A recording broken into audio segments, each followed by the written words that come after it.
Hey there, sleepy wasteland wanderers.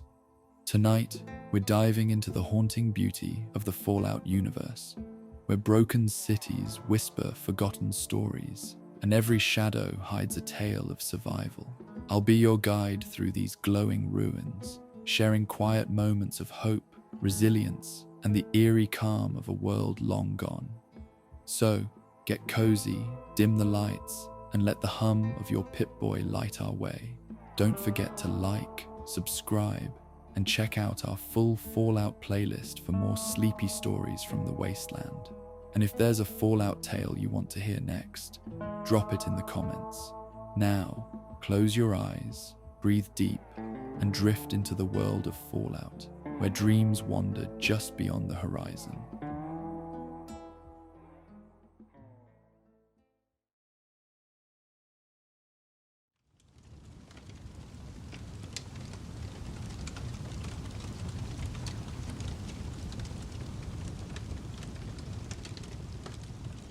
The darkness of Freeside before dawn held a different quality than the harsh shadows of midday, softer, more forgiving, touched with the promise of morning rather than the weight of accumulated heat and desperation.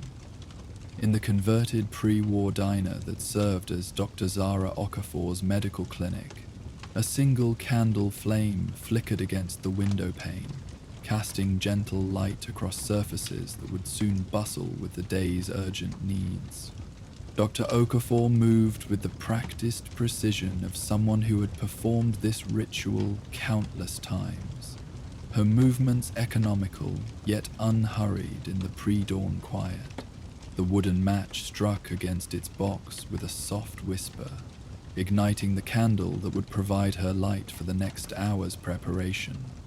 The flame steadied, illuminating her weathered hands as she positioned the candle holder on the central counter that divided the diner's main space. The converted diner retained much of its original character despite its medical transformation. Red vinyl booth seating had been reinforced with salvaged cushioning to create examination areas, each separated by carefully hung curtains that provided privacy while maintaining the open, welcoming atmosphere essential to her practice. The original lunch counter now served as her primary workspace, its chrome surface polished to surgical cleanliness and organized with the systematic precision that characterized everything about Dr. Okafor's approach to medicine. She began her morning routine by unlocking the medical supply cabinet, a pre-war safe she had discovered buried in rubble and painstakingly restored to working condition.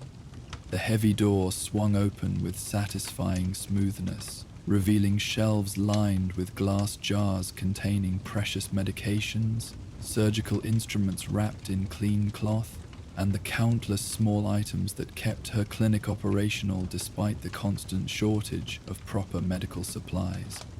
Her inventory process followed the same methodical pattern each morning, counting pills into weekly dispensers, checking expiration dates on the few manufactured medications she possessed, examining surgical instruments for any signs of wear or contamination that might compromise their effectiveness.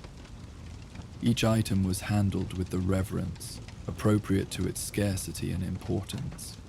The antibiotics occupied the top shelf, her most precious and carefully rationed supplies, a dozen bottles of pre-war penicillin, each dose calculated and recorded in her leather-bound patient log. Below them, pain medications ranging from aspirin salvaged from abandoned buildings to more potent analgesics traded from caravan merchants at considerable personal cost. The bottom shelf held the mundane but essential supplies: bandages, sutures, antiseptic solutions, and the countless items required for basic medical care. As she completed her inventory, Dr. Okafor made careful notes in her supply log, a habit that allowed her to track usage patterns and anticipate shortages before they became critical. Her handwriting reflected the same precision as her medical practice, neat, legible, economical with space, yet complete in its information. The sterilization process came next, as essential as any other aspect of her morning preparation. A large pot of water, carefully boiled over her small camp stove, provided the means to ensure her instruments met the standards she demanded despite the limitations of her environment. She submerged scalpels, forceps, and syringes in the steaming water, timing each item's sterilization with the pocket watch that had belonged to her father, himself a doctor in the years before the Great War. While the instruments sterilized, Dr. Okafor turned her attention to preparing the examination areas. Each booth received fresh paper covering precious pre-war examination table paper she hoarded carefully, supplemented with clean cloth sheets when paper supplies ran low. The curtains were arranged to provide maximum privacy, examination lights positioned for optimal visibility, and emergency supplies checked and restocked as needed. The candle's flame danced gently as she worked, casting shifting shadows that transformed the familiar space into something almost mystical in the pre-dawn darkness. Through the front windows, Freeside remained largely quiet. Only the occasional distant sound of a guard patrol, or the soft lowing of Brahmin from the livestock pens near the north gate disturbing the peaceful silence. Her patient log came next in the morning routine, a thick, leather-bound book that contained not just medical records but the accumulated stories of everyone she had treated in her years of practice. She opened it carefully, the spine creaking softly as pages revealed themselves in the candlelight. Each entry was written in her precise handwriting, documenting symptoms, treatments, and outcomes with the thoroughness that had made her one of Freeside's most trusted medical practitioners. Mrs. Chen's arthritis had worsened during the recent cold snap, requiring increased pain medication and the application of heat treatments using warm water bottles salvaged from the ruins of an old hotel. Dr. Okafor made a note to prepare additional willow bark tea, a pre-war herbal remedy that provided modest pain relief when proper medications were unavailable.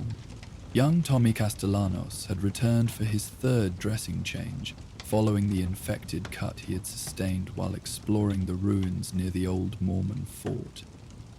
The wound was healing well under her careful attention, but she made a note to discuss proper wound care with his mother to prevent future complications. The merchant Rodriguez continued experiencing recurring headaches that suggested either stress, tension, or potentially more serious underlying conditions. With limited diagnostic equipment available, Dr. Okafor had been treating symptoms while carefully monitoring for any changes that might indicate the need for referral to the more sophisticated medical facilities available to those who could afford them. Each patient entry reminded her why she had chosen to establish her practice in Freeside rather than seeking more comfortable opportunities with the new California Republic or other organized factions.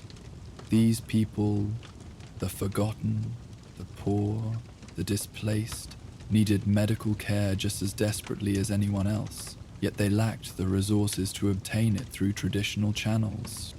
As she reviewed the patient logs, Dr. Okafor climbed the narrow staircase that led to her living quarters above the clinic.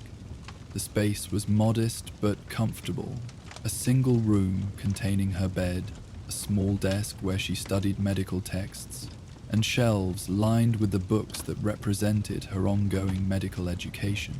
The pre-war medical texts were particularly precious, their pages yellow with age, but their information still invaluable for someone practicing medicine in the post-apocalyptic world. Her desk bore the organized clutter of someone engaged in continuous learning. Medical journals with pages marked for reference, notebooks filled with her observations on treating radiation sickness and other wasteland-specific conditions, and correspondence with other medical practitioners scattered across the region. The followers of the apocalypse maintained an informal network of communication among doctors and researchers, sharing knowledge and techniques that might benefit patients throughout the wasteland. A small mirror above her wash basin reflected her face in the candlelight. Dark skin marked by years of desert sun, graying hair kept practical short, eyes that had seen too much suffering but retained the compassion essential to her calling. She had never been beautiful in any conventional sense, but her patients saw something in her face that inspired trust and confidence in her abilities. The sound of footsteps outside drew her attention back to the world beyond her morning preparations. Through the window, she could see the first stirrings of Freeside's daily activity. Guards changing shifts at the gate, early risers beginning their searches for work or trade opportunities, the gradual awakening of a community that never quite slept, but found its quietest hours in the pre-dawn darkness. Returning downstairs, Dr. Okafor found her sterilized instruments ready for use. She removed them carefully from the boiling water, arranging them on clean towels according to the systematic organization that allowed her to locate any tool quickly during medical procedures. Scalpels in order of size, forceps arranged by function, syringes checked for functionality and organized by capacity. The morning light was beginning to filter through the windows as she completed her preparations. The harsh, fluorescent lighting she used during actual medical procedures still unnecessary in the gentle illumination provided by dawn and her carefully placed candle. This transitional time between night and day had always been her favorite. Quiet enough for reflection and preparation, yet touched with the energy of the approaching day's work. Her first patient would arrive within the hour. Mrs. Chen always came early, before the heat became unbearable and while she could still navigate Freeside's uneven streets with her arthritic joints. Dr. Okafor prepared a heat pack using water warmed over her camp stove and wrapped in towels, a simple treatment that provided significant relief for the elderly woman's condition. As she arranged the heat pack and prepared the willow bark tea that would accompany Mrs. Chen's treatment, Dr. Okafor noticed something unusual outside her front door. A brown paper package sat on the step, unmarked except for a simple notation, "For the clinic." She had not heard anyone approach, despite her attentiveness to sounds from the street. The package was heavier than its size suggested, wrapped carefully in brown paper and tied with string that appeared new rather than salvaged. No identifying marks indicated its source, though the quality of the wrapping suggested someone with access to pre-war materials rather than the improvised packaging typical of wasteland commerce. Inside, Dr. Okafor discovered medical supplies that made her breath catch in her throat. A dozen bottles of high-quality antibiotics, surgical sutures of a type she had not seen since her training years, and pain medications that could treat conditions she currently managed only with primitive remedies. The medications bore the manufacturing marks of pre-war pharmaceutical companies, yet their condition suggested careful storage rather than random scavenging. Each bottle was labeled with precise handwriting that provided dosage information and expiration dates. Someone with medical knowledge had organized this donation specifically for clinical use.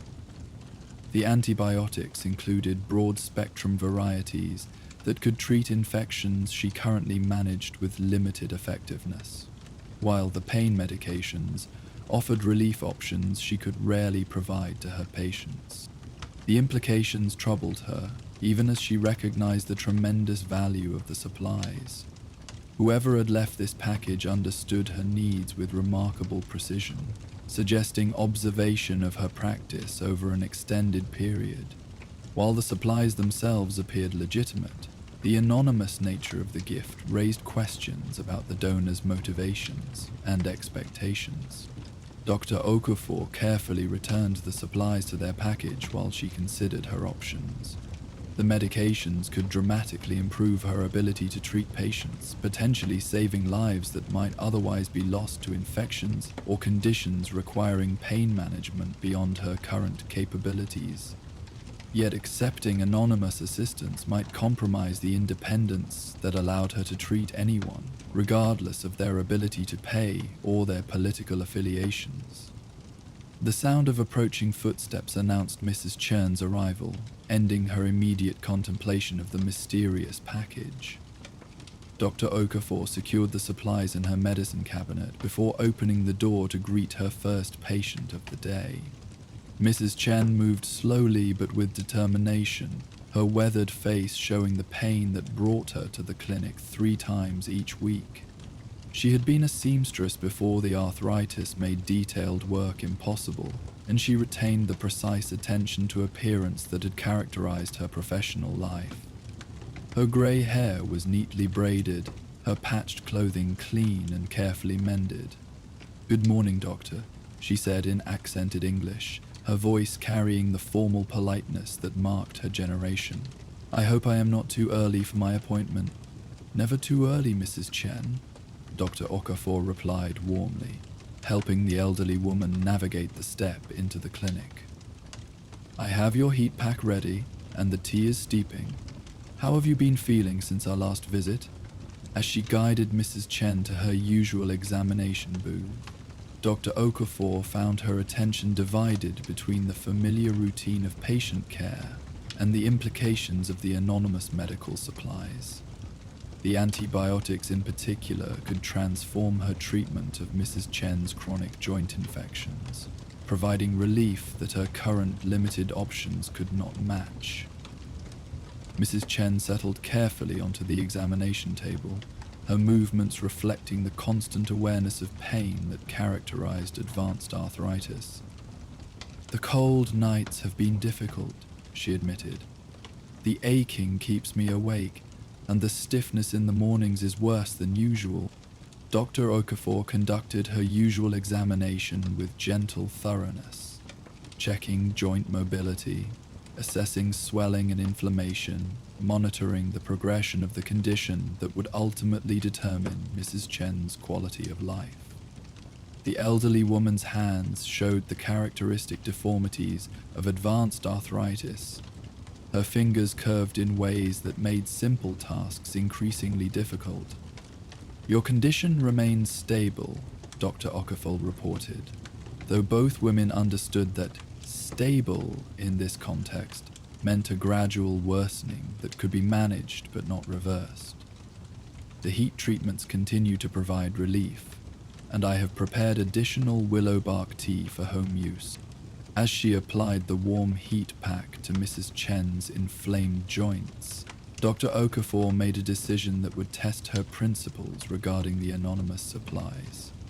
The pain medication in the mysterious package could provide Mrs. Chen with relief beyond anything currently available to her. Relief that might allow better sleep and improved daily function. "Mrs. Chen, I have access to some additional pain medication that might help with your nighttime discomfort," she said carefully.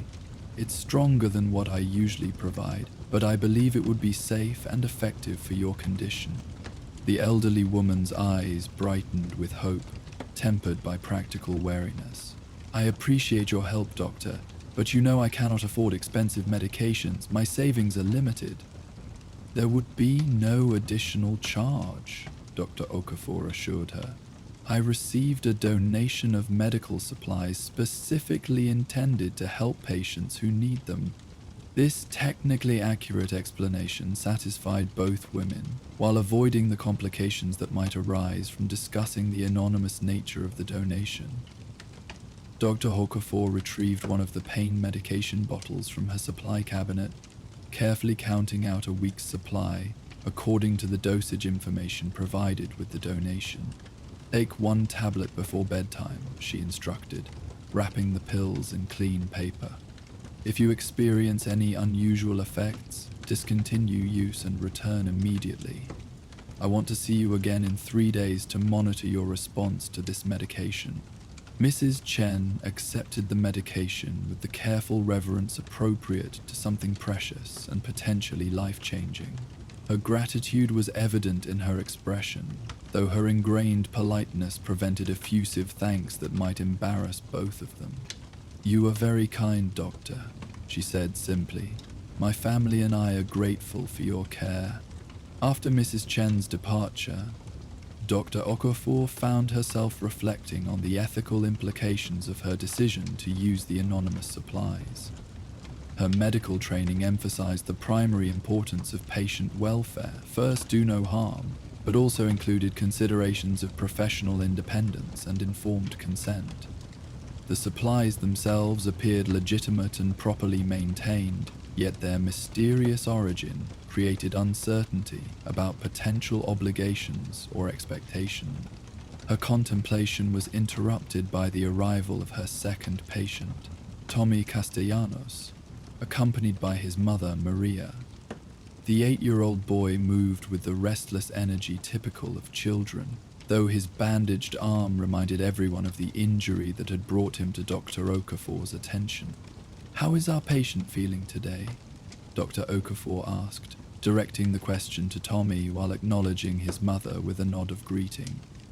"It itches," Tommy complained, eyeing the bandage with obvious desire to scratch the healing wound beneath. "Mum says that means it's getting better, but it's really annoying." Dr. Okafor smiled at the boy's candid assessment. "Your mother is correct. Itching often indicates healthy healing. Let's take a look and see how things are progressing."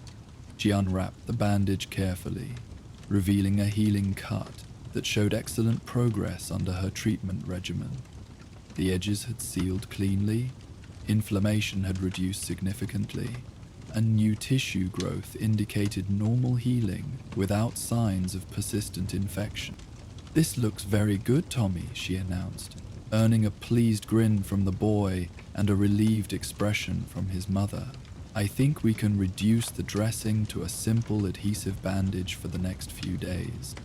As she cleaned the wound and applied a fresh dressing, Dr. Okafor took the opportunity to reinforce previous discussions about safety during exploration and play. Tommy's injury had resulted from climbing through rubble near the Mormon fort, dangerous territory that attracted children precisely because adults warned against it. "Remember what we discussed about checking for sharp edges before putting your weight on anything," she reminded him. "Curiosity is good, but caution keeps you safe to explore another day."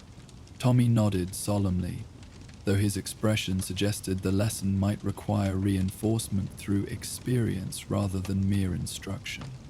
His mother thanked Dr. Okafor for both the medical treatment and the practical advice, recognizing that raising children in Freeside required constant vigilance against dangers that previous generations could not have imagined.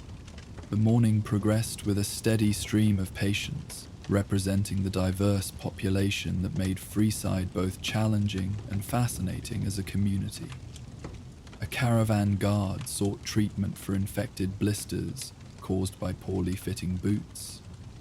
A Brahmin herder required examination of a persistent cough that might indicate respiratory problems from dust exposure. An elderly scavenger needed evaluation of a suspicious growth that could represent anything from a benign cyst to something requiring immediate referral to more advanced medical facilities.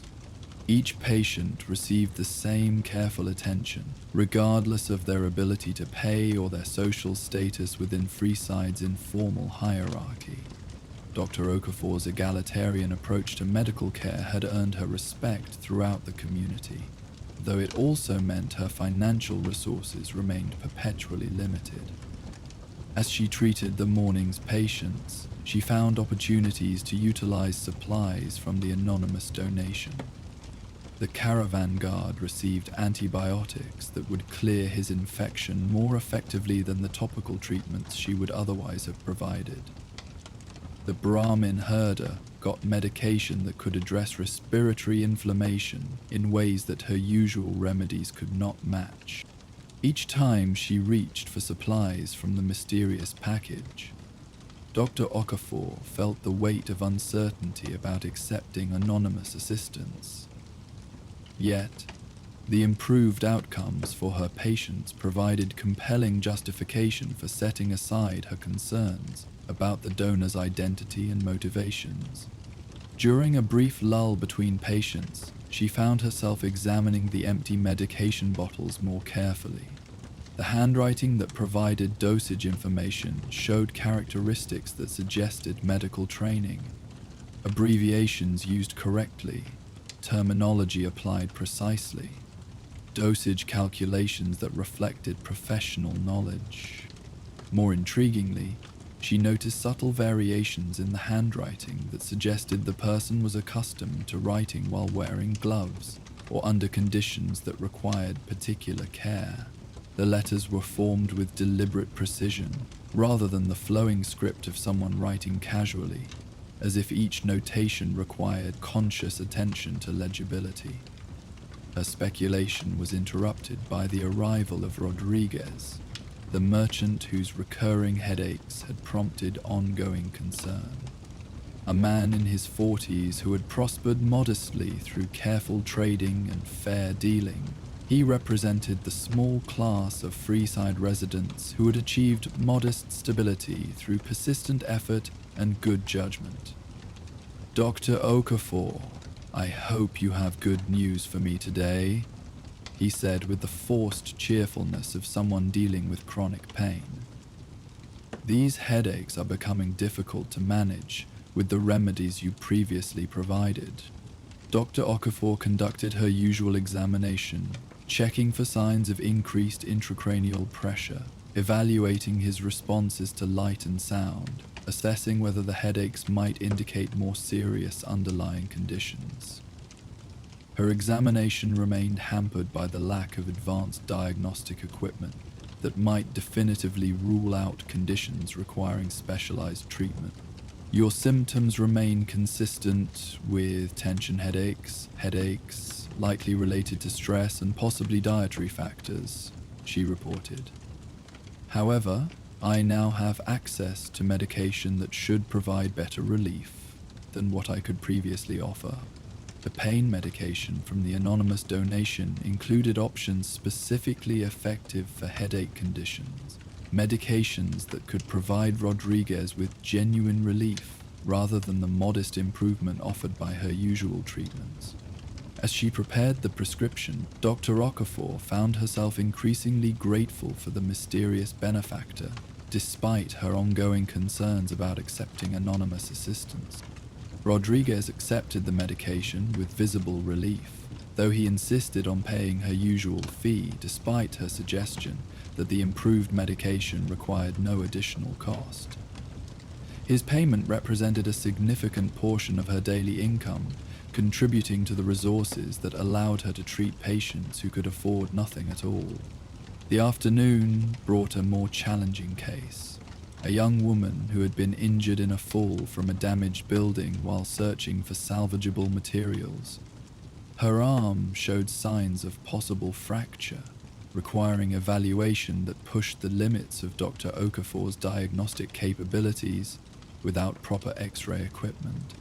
Working carefully, she conducted a thorough physical examination of the injured limb, testing range of motion, checking for signs of nerve damage, and assessing whether the bone showed displacement that might require more aggressive intervention.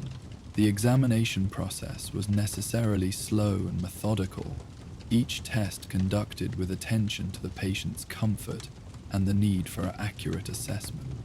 "I believe you have a hairline fracture that should heal well with proper immobilization," she concluded after completing her evaluation. "However, if you experience increased pain, numbness, or any changes in sensation, you must return immediately." The splinting process utilized techniques she had learned during her medical training, adapted for the limited materials available in the post-apocalyptic environment. Salvaged metal strips provided structural support, while clean cloth strips secured the splint in position. The result was functional, if not elegant.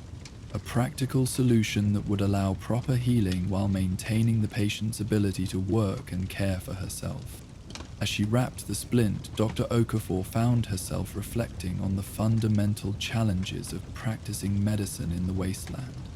Every day brought cases that would have been routine in pre-war medical facilities, but required creative problem-solving with limited resources. The mysterious medical supplies had expanded her treatment options, but they also highlighted the vast gap between what she could provide and what proper medical care would require. The late afternoon brought another discovery that deepened the mystery of her anonymous benefactor. Returning from a brief break to check on Mrs. Chen's response to the new pain medication, Dr. Okafor found a second package outside her door.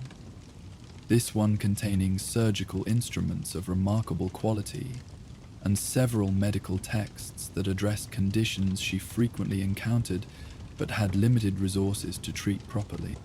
The surgical instruments appeared to be genuine pre-war medical equipment, maintained in excellent condition and organized with the same careful attention to detail that had characterized the first donation. Scalpels, forceps, and specialized tools that could dramatically improve her ability to perform minor surgical procedures safely and effectively. The medical texts were equally valuable. Comprehensive guides to trauma surgery, pharmaceutical reference materials, and diagnostic manuals that could enhance her ability to identify and treat conditions that currently challenged her limited training and resources. Each book bore evidence of careful use rather than mere storage, with annotations and bookmarks that suggested ongoing study by someone with advanced medical knowledge. This second donation convinced Dr. Okafor that her benefactor was not simply disposing of excess medical supplies, but deliberately supporting her practice with items specifically chosen to address her clinical needs. The precision of the selection suggested someone familiar with her work, possibly through direct observation or detailed reports from others.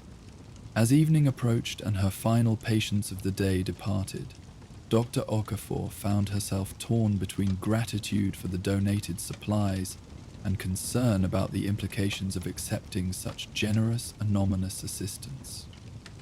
The medications and equipment could transform her ability to provide care, potentially saving lives and reducing suffering in ways that her previous resources could not achieve.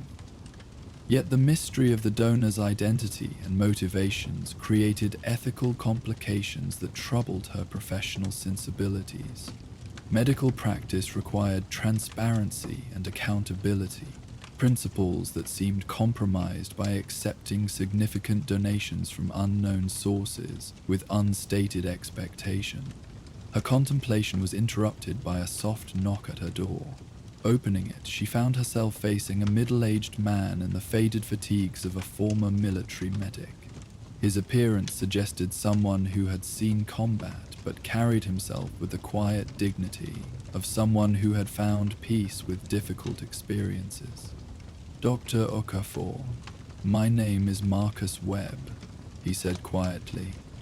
"I believe we need to discuss the medical supplies that have been appearing at your clinic." Dr. Okafor studied his face carefully, noting the subtle signs that suggested medical training, the way his eyes automatically assessed her clinic's organization, his unconscious attention to cleanliness and sterile technique visible in her setup. His posture and bearing suggested military background, while his expression conveyed a combination of respect and nervous determination. "Please come in, Mr. Webb," she said, stepping aside to allow him entry. "I have indeed been wondering about the source of some recent donations." Marcus entered the clinic with obvious appreciation for its organization and functionality. His gaze moved professionally across her equipment and setup, the automatic assessment of someone familiar with medical practice. When he spoke, his voice carried the careful precision of someone who had rehearsed important conversations. I want you to know that I have no expectations regarding the supplies I've provided, he began. No quid pro quo, no obligations, no strings attached. I simply wanted to ensure that quality medical care reaches people who need it most. Dr. Okafor gestured toward one of the examination booths, inviting him to sit while they talked. The conversation that followed would determine whether she could continue accepting the mysterious donations, or whether ethical concerns would require her to decline further assistance. I appreciate your generosity, Mr. Webb, but I need to understand your motivations, she said directly. Anonymous donations create complications for medical practice. Patients have a right to know about the resources used in their treatment. Marcus nodded, his expression suggesting he had anticipated this concern. You're absolutely right, and I apologize for the secretive approach. The truth is, I'm a former NCR combat medic, dealing with some personal issues related to my military service. Watching your work helps me process my own experiences with medicine during wartime. His explanation resonated with Dr. Okafor's understanding of the psychological challenges faced by medical personnel who had served in combat situations. The transition from battlefield medicine focused on immediate survival to civilian practice emphasizing long-term care and prevention could create significant emotional conflicts. I understand the challenges of adapting medical training to different environments, she said carefully, but I need to know more about your background and current situation before I can continue accepting your assistance. Marcus spent the next hour providing a detailed account of his military service, his experiences as a combat medic, and his current efforts to find meaningful civilian purpose for his medical skills. His story included the psychological difficulties of transitioning from military structure to civilian independence, complicated by memories of battlefield decisions that continued to trouble his peace of mind. Seeing you provide excellent care to people who might otherwise go without treatment reminds me why I chose medicine in the first place, he explained. The supplies are my way of supporting that mission, while working through my own issues with past medical decisions I'm not proud of. His candor and obvious sincerity convinced Dr. Okafor that accepting his assistance could benefit both her patients and his own healing process. The arrangement they developed would allow continued donations while providing the transparency essential for ethical medical practice. I propose we formalize this arrangement, she suggested. You can continue providing supplies, but as a known donor rather than anonymous benefactor. In exchange, perhaps you could assist with some of the more complex cases that would benefit from your combat medical experience. Marcus's acceptance of this proposal was immediate and enthusiastic. The prospect of contributing directly to patient care while supporting Dr. Okafor's practice provided exactly the meaningful engagement he had been seeking since leaving military service. As they discussed the practical arrangements for their partnership, Dr. Okafor reflected on how the mysterious donations had evolved into something more valuable than additional medical supplies. The collaboration would provide her patients with improved care, while offering Marcus a constructive focus for his medical skills and experience. The evening concluded with Marcus helping to organize the donated supplies according to Dr. Okafor's systematic preferences, their conversation continuing with the easy camaraderie of medical professionals sharing knowledge and experience. His insights into trauma treatment and emergency procedures complemented her expertise in chronic care and preventive medicine, creating a partnership that would benefit the entire Freeside community. As night settled over Freeside and the clinic returned to its quiet evening configuration, Dr. Okafor found herself reflecting on the day's unexpected developments. What had begun as concern about anonymous donations had evolved into a valuable professional partnership that would enhance her ability to serve patients while providing meaningful purpose for a fellow medical practitioner. The mysterious packages had been solved, but more importantly, they had catalyzed a collaboration that exemplified the mutual support essential for medical practice in the challenging environment of the post-apocalyptic world. Tomorrow would bring new patients, new challenges, and new opportunities to apply the expanded resources now available through Marcus's generous assistance.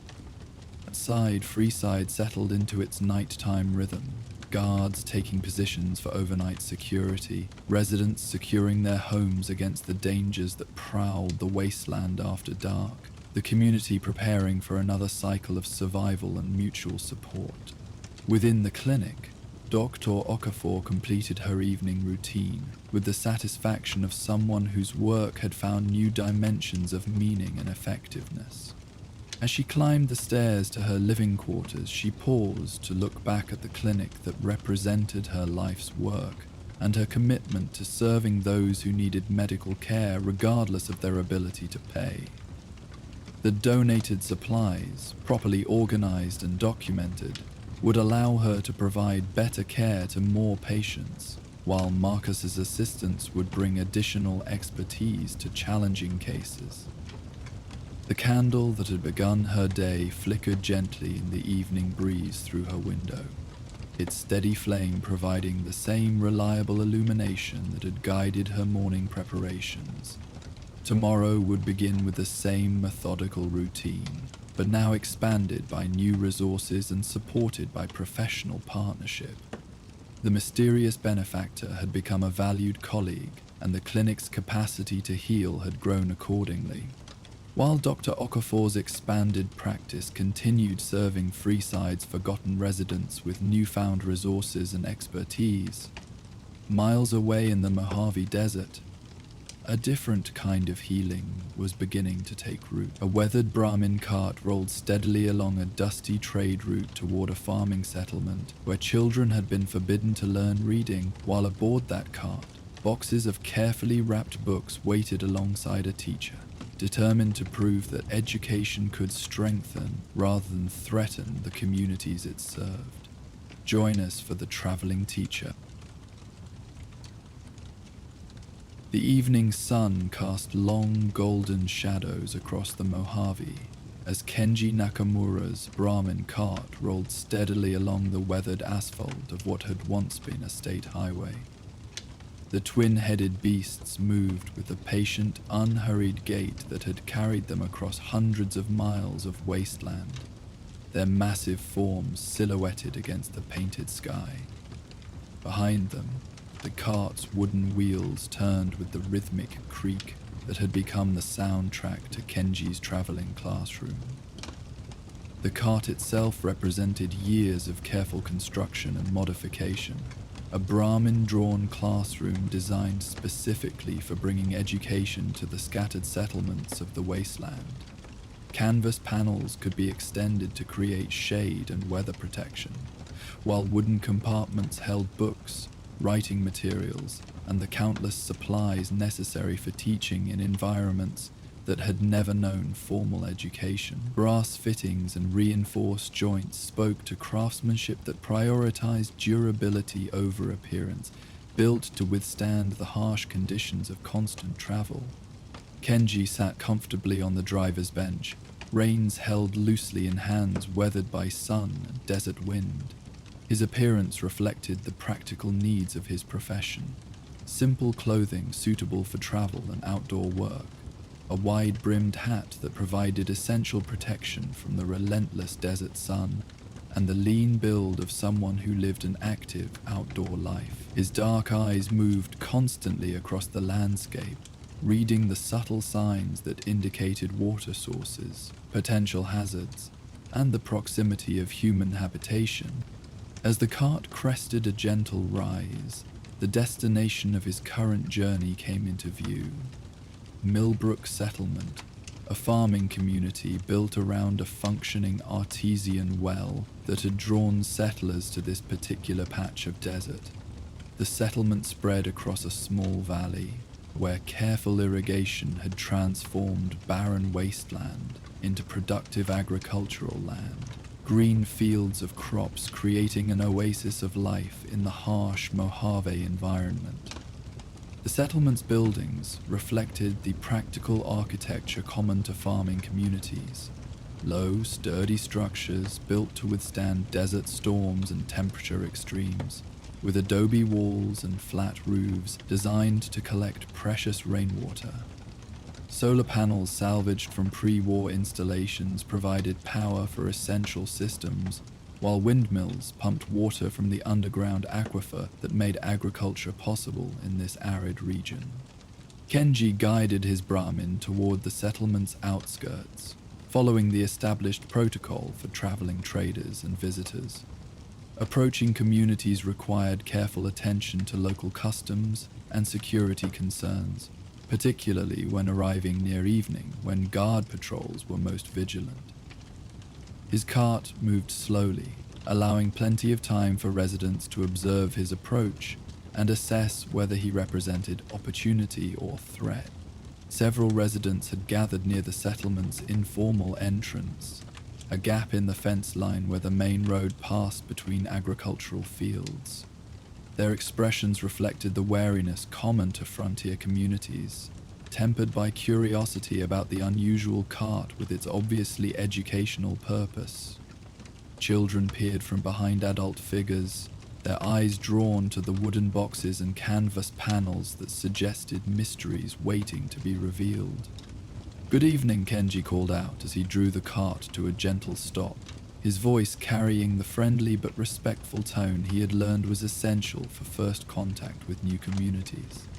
"My name is Kenji Nakamura, and I'm a traveling teacher with the followers of the apocalypse. I was hoping to find space to make camp for the evening and perhaps speak with your community leaders about educational opportunities." The response came from a sturdy man whose weathered appearance and practical clothing identified him as someone accustomed to outdoor work and community responsibility. His expression remained cautious but not hostile, the careful assessment of someone who had learned to evaluate strangers quickly and accurately. "I'm Morrison, and I handle most of the community coordination around here," he replied, his voice carrying the authority of someone accustomed to making decisions. "We don't get many teachers passing through. What kind of education are you talking about exactly?" Kenji had encountered this question countless times during his travels, and his response reflected both honesty about his educational mission and sensitivity to community concerns about outside influence. "I teach basic literacy and numeracy skills primarily to children, but also to any adults who are interested. My focus is on practical knowledge that can help communities prosper: reading for trade negotiations, mathematics for crop planning, writing for keeping records." Morrison's expression remained carefully neutral as he considered this explanation. The settlement's other residents continued to observe the conversation, their body language suggesting that Kenji's reception would depend largely on Morrison's assessment of both his intentions and the value of his services. "We'll need to discuss this with the community council," Morrison said finally. "You're welcome to make camp in the designated area near the south fence line. There's water available from the community well, but we ask that you respect our irrigation schedule." Kenji nodded gratefully, recognizing that being allowed to camp within the settlement's boundaries represented a positive first impression. Many communities required strangers to camp outside their defensive perimeter, making evening conversations and relationship building much more difficult. As he guided his cart toward the designated camping area, Kenji observed the settlement's layout and organization with the trained eye of someone who had visited dozens of similar communities. The arrangement of buildings, the condition of crops, and the behavior of residents all provided information about the community's prosperity, social structure, and potential receptiveness to educational programs. The agricultural fields showed the careful attention that characterized successful farming operations. Neat rows of crops, efficient irrigation systems, and the kind of systematic maintenance that required both knowledge and dedication. Tools were properly maintained and stored, animals appeared well cared for, and the overall atmosphere suggested a community that had achieved the stability necessary for long-term planning and development. The designated camping area provided the basic amenities necessary for temporary visitors: access to water, level ground suitable for setting up equipment, and proximity to the community without interfering with daily operations. Kenji began the practiced routine of establishing his temporary classroom, a process that had been refined through years of travel and adaptation to different environments. First came the positioning of his cart to take advantage of evening shade and morning sun, followed by the careful unpacking of equipment that would transform the simple camping area into a functional educational space. Canvas panels extended from the cart's sides, created shade, and defined the boundaries of the outdoor classroom, while folding tables and chairs provided seating for students and work surfaces for writing exercises. The most precious cargo emerged next: wooden boxes containing books, writing materials, and educational supplies that represented the accumulated resources of his teaching mission. Each box was organized systematically, with materials arranged by subject and difficulty level to facilitate quick access during lessons. Pre-war textbooks shared space with handwritten primers, while slateboards and chalk provided the basic tools necessary for hands-on learning. As Kenji worked to establish his camp, several children approached with the mixture of curiosity and caution characteristic of young people encountering something new and potentially exciting. They maintained a respectful distance while observing his setup process, their whispered conversations suggesting fascination with the books and educational materials being arranged with obvious care and purpose. "Are those all books?" asked a girl who appeared to be perhaps 10 years old, her voice carrying wonder at the sight of more written material than she had likely ever seen in one place. "They are indeed," Kenji replied warmly, pausing in his setup to engage with his potential students. Books about mathematics, science, history, and stories from the world before and after the Great War. Each one contains knowledge that someone thought was important enough to preserve and share. The children exchanged glances that suggested both excitement about the books and uncertainty about their parents' likely reaction to such interest. This tension between curiosity and community expectations was familiar to Kenji from his experiences with other settlements, where education was viewed with suspicion. "My name is Amara," the girl offered shyly. "Are you really going to teach people to read those books?" "If people want to learn, I'm here to help them," Kenji assured her. Reading opens up worlds of knowledge and stories that can make life richer and more interesting. But I always respect what each community decides is best for their children. As evening deepened into night, the settlement's residents began gathering for their evening meal, a communal affair held in the large building that served as both meeting hall and social center. Kenji completed his camp setup and prepared his own simple meal, the routine activities providing opportunities for casual observation of community dynamics and social relationships. The sound of conversation and laughter from the community gathering suggested a close-knit group comfortable with each other's company. Children played games that required cooperation and shared rules, while adults discussed the day's work and plans for tomorrow's activities. The overall atmosphere conveyed the kind of social cohesion that made communities successful in the challenging environment of the post-apocalyptic world. Morrison approached Kenji's camp as the evening meal concluded, his manner suggesting that community discussions about the visiting teacher had reached some preliminary conclusions. He accepted Kenji's invitation to sit beside the small campfire that provided both light and warmth against the desert night's chill.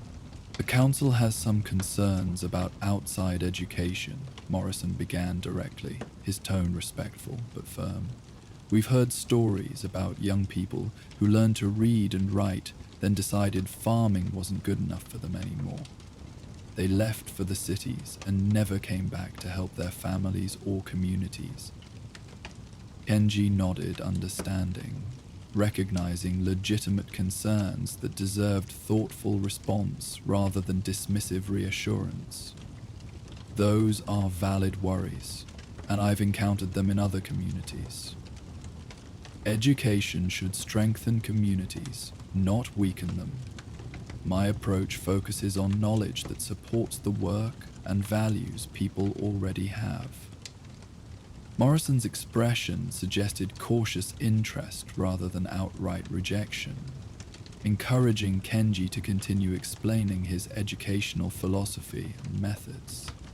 The conversation that followed would determine whether Millbrook's settlement would allow him to conduct classes, or whether he would need to continue his journey to find more receptive communities. How exactly do you mean support the work and values? Morrison asked, his question reflecting genuine desire to understand rather than automatic skepticism. Kenji had prepared for this question through years of experience with farming communities and their specific educational needs. For example, teaching children to read seed packets helps them understand planting instructions and timing. Mathematics for calculating fertilizer amounts or estimating crop yields. Writing skills for keeping records that help improve farming techniques over time. This practical approach to education clearly resonated with Morrison's pragmatic worldview.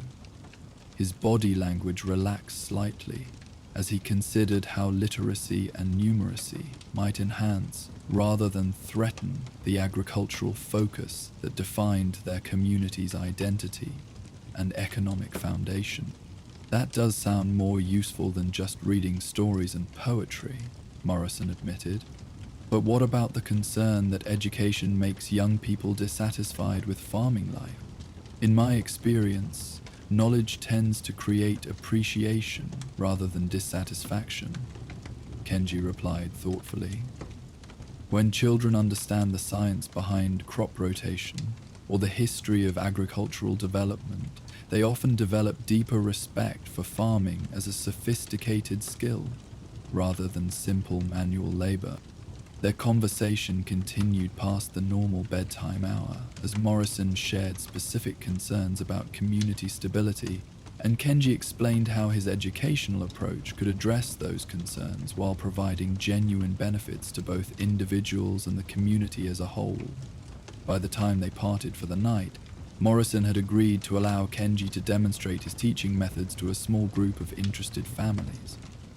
The following morning began with the systematic routine that had become second nature through years of travel.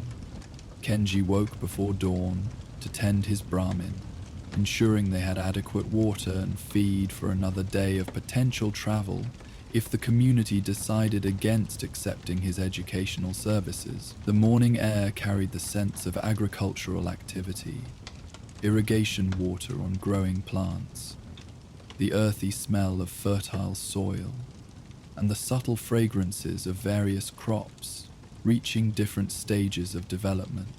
As sunrise painted the settlement in warm golden light, residents began their daily routines with the efficient organization characteristic of successful farming communities.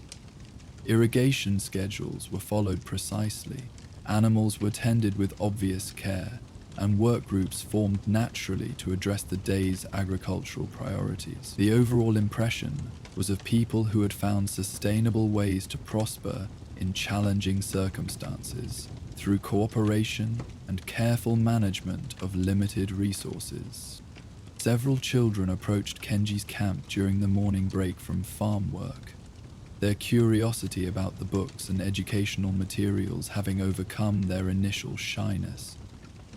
Amara led the group, her obvious intelligence and enthusiasm marking her as a natural student despite her lack of formal educational opportunities. "Mr. Nakamura, could you show us some of the books?" she asked politely, her request reflecting both genuine interest and careful attention to the respectful behavior expected when addressing adults. Kenji welcomed the opportunity to demonstrate his educational materials to potential students, recognizing that children's enthusiasm often proved more persuasive to parents than adult discussions about educational theory.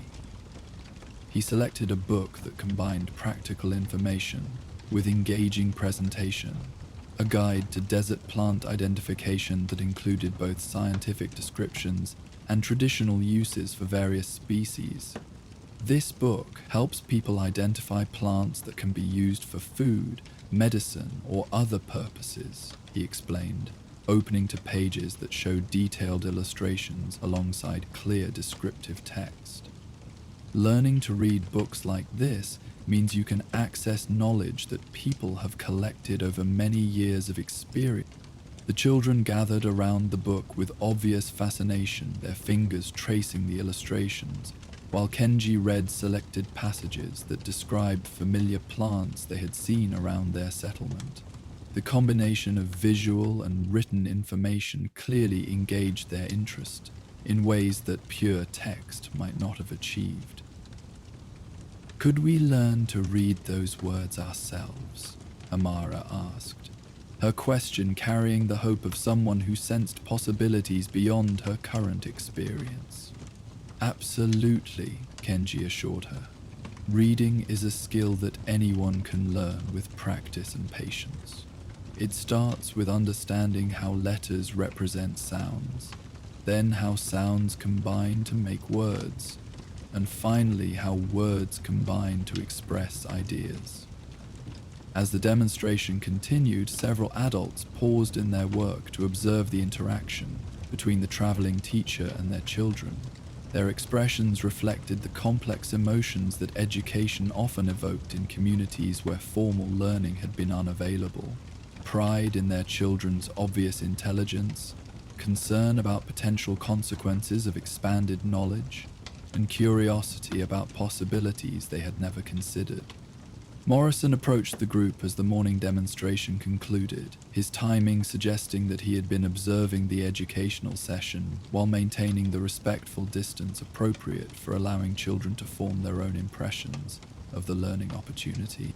"The children seem interested in your books," he observed, his tone carefully neutral while his eyes assessed both the children's enthusiasm and Kenji's teaching methods. "They're naturally curious and intelligent," Kenji replied, his praise for the children clearly genuine rather than calculated to influence parental decisions.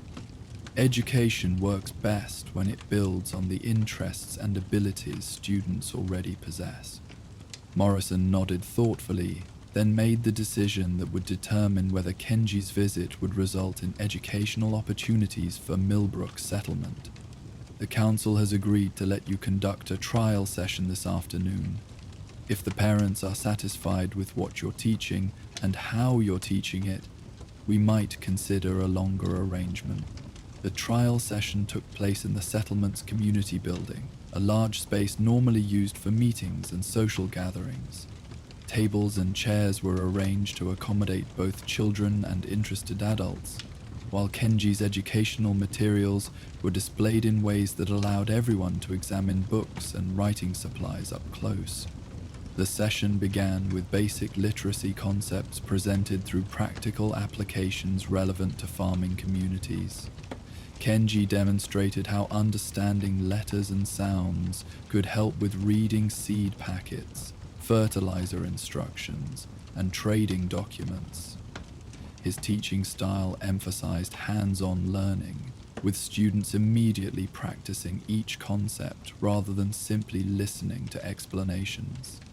Amara proved to be an exceptional student, quickly grasping letter-sound relationships and beginning to read simple words within the first hour of instruction.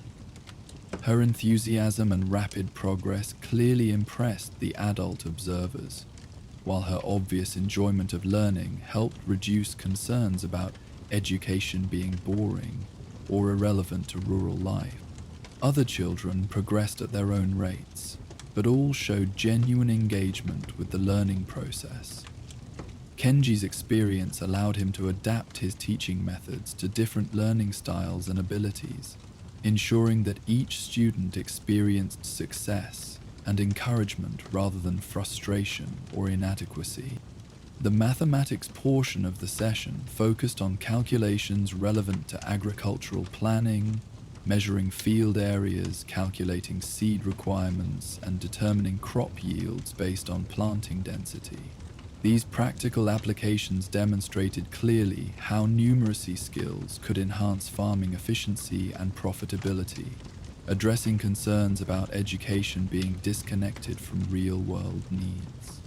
Several adults participated actively in the mathematics exercises, discovering that formal mathematical methods could simplify calculations they had been performing through estimation and trial and error. Their engagement suggested recognition that education might benefit community members beyond the children who were its primary focus. As the trial session concluded, Morrison called for community discussion about whether to invite Kenji to remain for extended educational programming. The conversation that followed reflected the democratic decision-making process characteristic of small cooperative communities, where major choices affected everyone and required broad consensus. Support for continuing the educational program came from parents who had observed their children's enthusiasm and rapid learning, as well as adults who had participated in the practical mathematics exercises. Opposition centered on concerns about education potentially undermining the agricultural focus that defined their community's identity and economic foundation. The discussion continued past the normal evening mealtime as community members shared perspectives, concerns, and hopes regarding educational opportunities for their children. Kenji participated when asked direct questions, but otherwise allowed the community to reach its own conclusions about whether his services aligned with their values and priorities. The final decision emerged through the consensus-building process that had served Millbrook's settlement well in previous community choices. Education would be welcomed, but with specific parameters that addressed community concerns while providing genuine learning opportunities. "We'd like you to stay for 2 weeks," Morrison announced after the community discussion reached its conclusion. "You can teach in the afternoons after the essential farm work is completed. The focus should remain on practical skills that support our agricultural community. But the children seem eager to learn, and we don't want to deny them that opportunity." Kenji accepted this arrangement with gratitude and commitment to demonstrating that education could indeed strengthen rather than threaten the community's agricultural foundation. The 2-week program would provide sufficient time to establish basic literacy and numeracy skills, while proving that learning enhanced rather than competed with traditional community values. The following days established a routine that balanced educational activities with respect for the community's agricultural priorities. Morning hours remained dedicated to essential farm work, while afternoon sessions provided opportunities for learning that parents could observe and evaluate. Evening discussions allowed community members to share feedback and concerns about the educational program's development. Kenji's teaching evolved to incorporate more specific agricultural applications as he learned about the community's particular farming techniques and challenges. Reading lessons utilized agricultural texts and farming journals, while mathematics problems dealt with real situations the settlement faced in crop planning and resource management. The children's progress exceeded everyone's expectations, including Kenji's own optimistic projections. Amara advanced to reading simple stories and keeping a written journal of her observations about plant growth and weather patterns. Other students developed abilities appropriate to their individual interests and aptitudes, but all showed measurable improvement in both literacy and numeracy skills. Adult participation in the educational program increased gradually as community members recognized practical benefits of improved literacy and mathematical skills. Trading negotiations became more accurate when written contracts could be read and understood completely. Crop planning improved when mathematical calculations replaced estimation and guesswork. Most significantly, the educational program began generating community pride rather than concern about outside influence.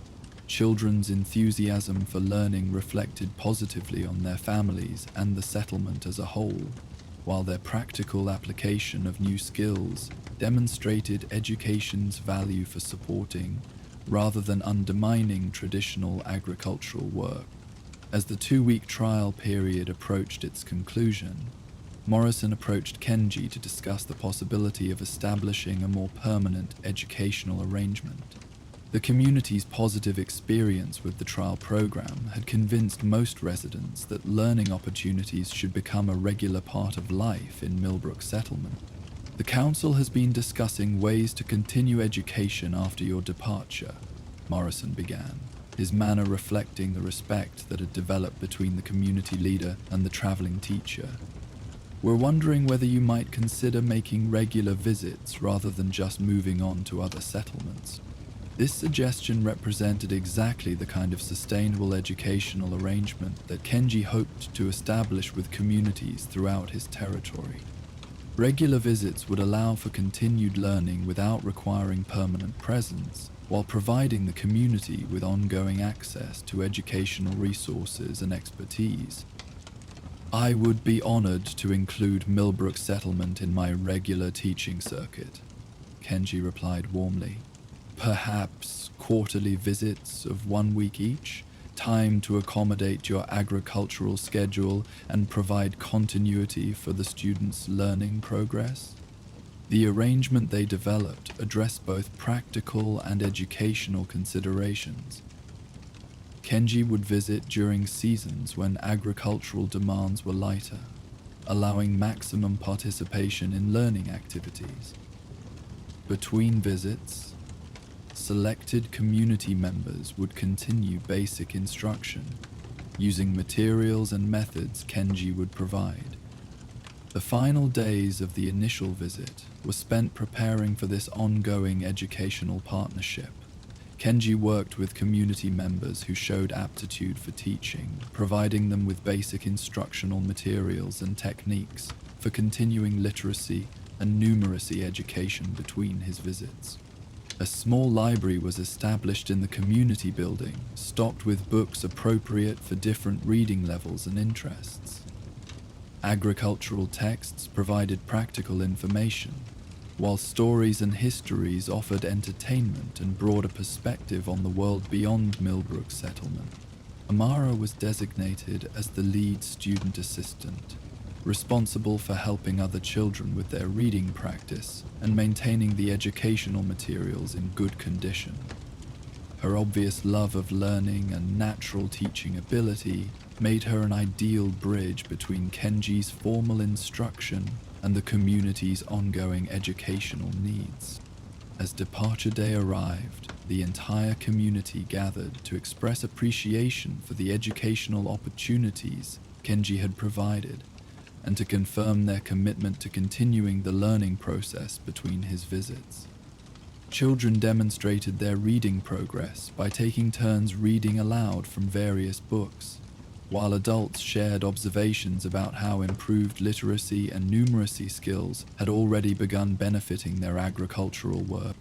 The farewell ceremony reflected the kind of warm community spirit that made Millbrook Settlement successful in the challenging environment of the post-apocalyptic world. Rather than formal speeches or elaborate presentations, The event consisted of genuine expressions of gratitude and promises to maintain the educational progress that had been achieved.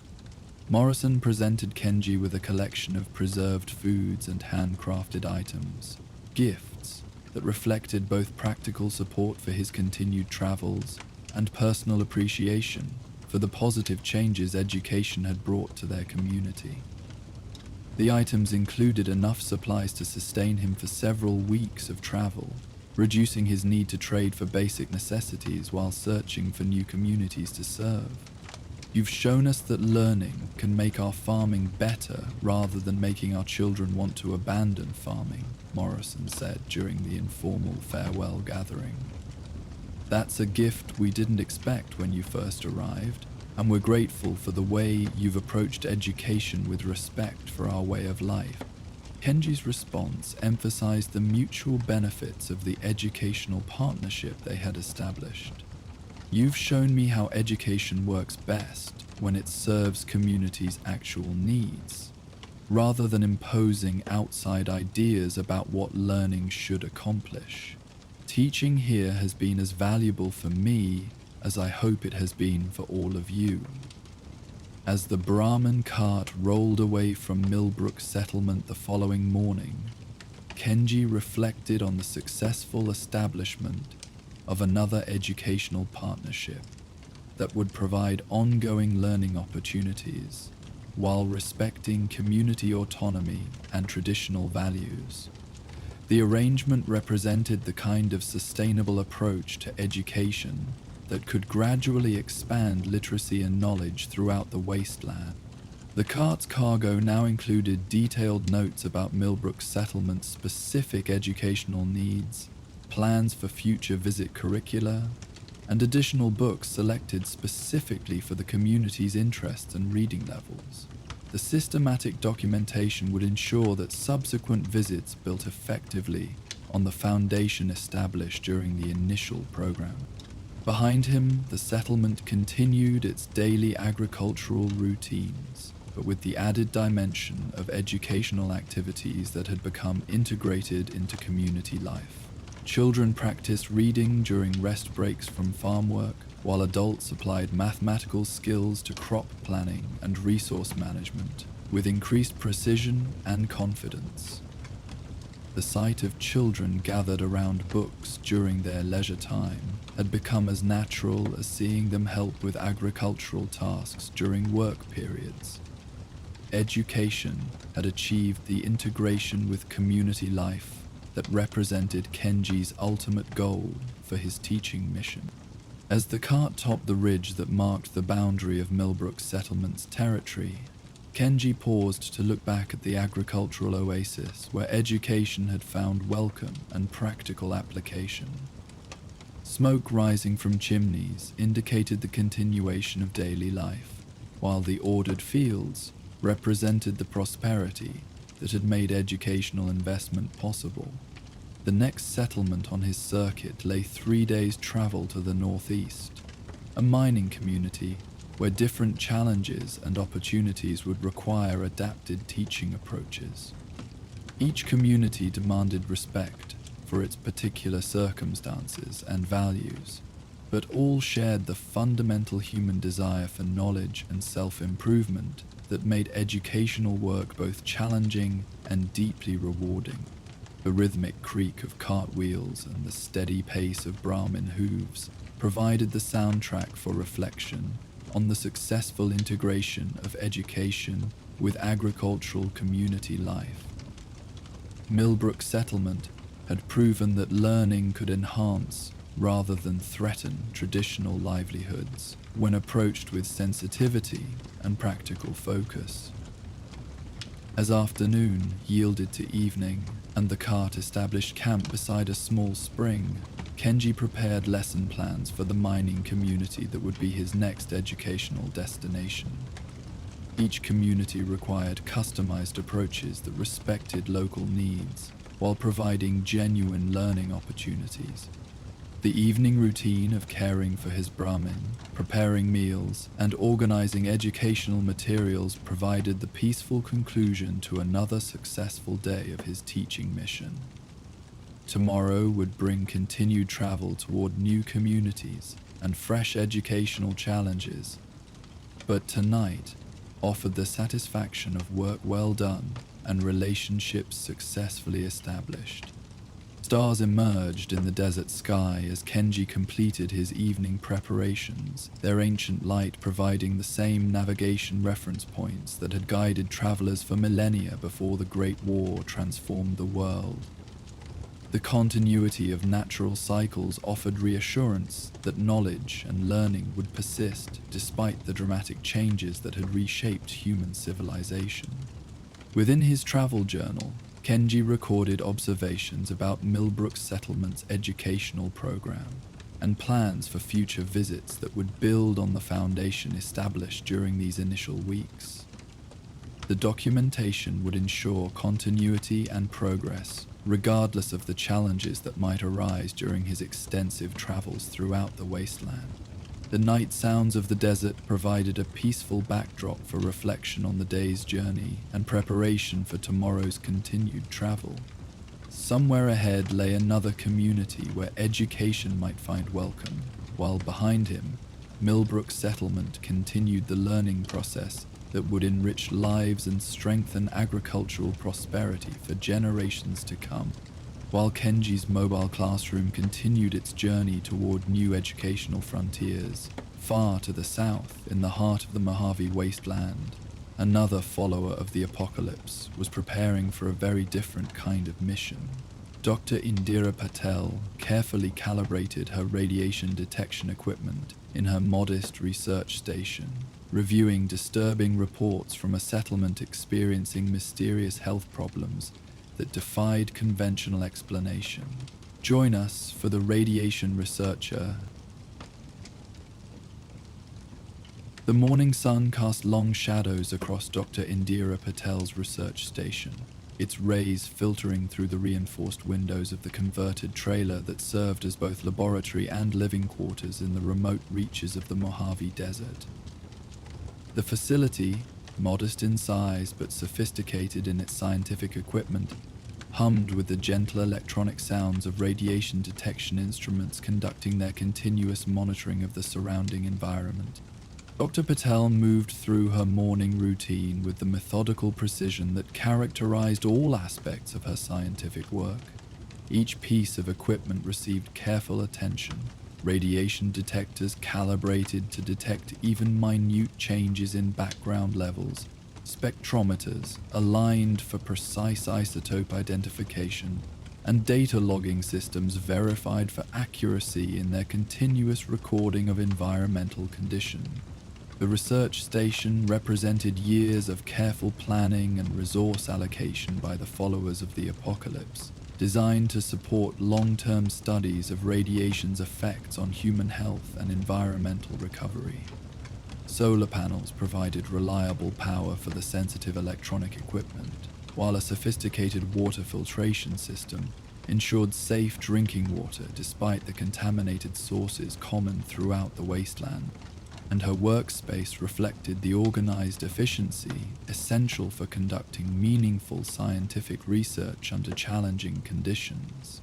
Reference materials lined shelves built into the trailer's walls, while laboratory equipment occupied carefully designed workstations that maximized functionality within the limited space. Every item had its designated place, and every procedure followed protocols developed through years of field research experience.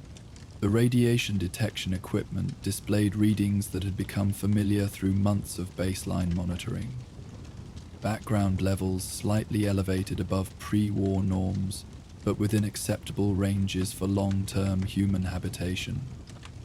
The data streaming across multiple monitors provided continuous information about environmental conditions, creating the foundation for understanding how radiation patterns changed over time and distance. Dr. Patel's morning began with reviewing the previous night's data, searching for anomalies or trends that might indicate changes in the local radiation environment. The process required patience and attention to detail, as meaningful patterns often emerged only through careful analysis of accumulated information rather than dramatic single events. Her breakfast consisted of carefully prepared foods that balanced nutritional needs with the practical requirements of field research. Preserved vegetables, protein supplements, and vitamin tablets provided essential nutrients, while minimizing the risk of contamination from local food sources. The meal was consumed while reviewing scientific journals and research reports received through the followers' communication network. The radio equipment crackled to life as she completed her morning preparations, announcing an incoming transmission from the followers' medical coordination center. Dr. Patel adjusted the frequency settings with practiced efficiency, clearing the static to reveal the concerned voice of Dr. Marcus Chen, the organization's regional medical coordinator. Dr. Patel, we have received disturbing reports from Greenwater Settlement regarding unusual health problems affecting multiple residents. Dr. Chen's voice conveyed both urgency and the professional calm that characterized followers' medical communications. The symptoms suggest potential radiation exposure, but the settlement is located in an area previously surveyed as safe for habitation. Dr. Patel activated her recording equipment while taking detailed notes about the reported symptoms and their distribution among the settlement's population. The description included birth defects, chronic fatigue, unusual skin conditions, and developmental delays in children, a constellation of symptoms that could indicate various forms of radiation exposure or other environmental contamination. "What is the timeline for symptom onset?" she inquired, her scientific training directing attention to the temporal patterns that might provide clues about the contamination source. "Are we seeing acute exposure effects, or do these appear to be chronic conditions developing over time?" Dr. Chen's response indicated a gradual onset of symptoms over several years, with recent acceleration that had prompted the settlement's request for medical assistance. The pattern suggested chronic exposure to environmental contamination rather than a single acute event, complicating both diagnosis and treatment approaches. "I'll need to conduct on-site evaluation and environmental testing," Dr. Patel decided, her mind already organizing the equipment and supplies necessary for field research in a potentially contaminated area. "The settlement's health problems require immediate attention, but we also need to understand the contamination source to prevent further exposure." The preparation process for field deployment required careful attention to both scientific objectives and safety protocols. Dr. Patel assembled her mobile laboratory equipment, portable radiation detectors, soil and water sampling kits, biological specimen containers, and the protective equipment necessary for working in potentially hazardous environments. Her vehicle, a modified truck equipped with scientific instruments and medical supplies, represented the mobile extension of her research capabilities. The cargo area contained everything necessary for conducting comprehensive environmental assessments, from basic radiation surveys to sophisticated isotope analysis that could identify specific contamination sources. The journey to Greenwater Settlement took her through terrain that showcased both the beauty and the dangers of the post-apocalyptic landscape. Desert vistas stretched toward distant mountains, while occasional ruins reminded travelers of the civilization that had once flourished in this region. Her route avoided known contamination zones, while following paths that had been surveyed and deemed safe for regular travel. As she drove, Dr. Patel reviewed the limited information available about Greenwater Settlement's history and geographical location. The community had been established around a natural spring that provided reliable water for both human consumption and small-scale agriculture. The area's apparent safety from radiation contamination had made it attractive to settlers seeking to establish permanent homes, rather than merely surviving in temporary shelters. The settlement came into view as afternoon shadows began lengthening across the desert landscape. Greenwater appeared prosperous by wasteland standards, with well-maintained buildings, productive agricultural areas, and the general appearance of a community that had achieved stability and growth despite the challenging post-apocalyptic environment. Children played in areas that should have been safe from environmental hazards, their laughter creating a poignant contrast with the serious health concerns that had prompted Dr. Patel's visit. Adults moved about their daily activities with the purposeful efficiency of people who had built meaningful lives in a difficult world, unaware that their home might harbor invisible dangers. Dr. Patel parked her research vehicle near the settlement's informal medical facility, a converted building where the local medic provided basic healthcare services to residents. The structure showed the careful maintenance characteristic of communities that valued medical care, with clean surroundings and organized supply storage that indicated serious attention to health and safety concerns. Tobias Murphy, the settlement's medic, emerged to greet her arrival with a mixture of relief and concern that characterized healthcare providers facing conditions beyond their training and resources. His weathered appearance and practical clothing identified him as someone who had learned medicine through experience rather than formal education, but his organized approach to patient care suggested competence within his areas of expertise. "Dr. Patel, thank you for coming so quickly," Tobias said, his voice reflecting both professional courtesy and genuine gratitude for specialized assistance. "I've been treating symptoms as best I can, but I'm concerned that we're dealing with something more serious than common illnesses." Dr. Patel followed him into the medical facility, observing the systematic organization that characterized effective healthcare delivery under resource-limited conditions. Patient records were maintained in handwritten logs, medications were carefully rationed and stored, and examination areas were kept as clean as possible despite the challenging environment. "Tell me about the symptom patterns you've observed," Dr. Patel requested, her scientific training directing attention to the clinical details that might provide clues about environmental causes. "How many people are affected, and what is the distribution by age and gender?" Tobias consulted his patient records while describing the health problems that had gradually worsened over the past several years. The affected population included people of all ages, but children showed the most severe symptoms, particularly developmental delays and birth defects that suggested exposure during critical developmental periods. "The symptoms don't match any common illnesses I've encountered," Tobias admitted, his honesty about the limitations of his medical knowledge reflecting the professional integrity that made him valuable to his community. "Some respond partially to general supportive care, but nothing I've tried addresses the underlying cause." Dr. Patel began her clinical assessment by examining several representative patients, starting with children who showed the most concerning symptoms. Her examination protocol combined standard medical evaluation with specific attention to conditions associated with radiation exposure or environmental contamination.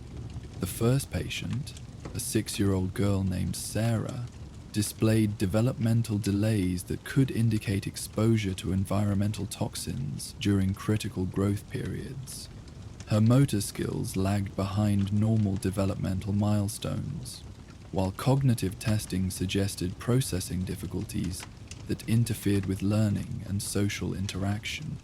Dr. Patel conducted her examination with the gentle thoroughness that characterized pediatric medicine, using games and conversation to assess neurological function while minimizing stress for both the child and her worried parents.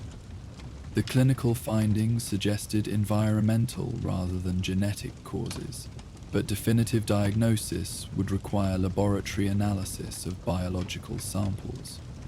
"I'd like to collect some blood and urine samples for laboratory analysis," Dr. Patel explained to Sarah's parents, her manner combining scientific authority with compassionate understanding of parental concerns. "These tests will help us understand what might be causing Sarah's symptoms and guide treatment decisions.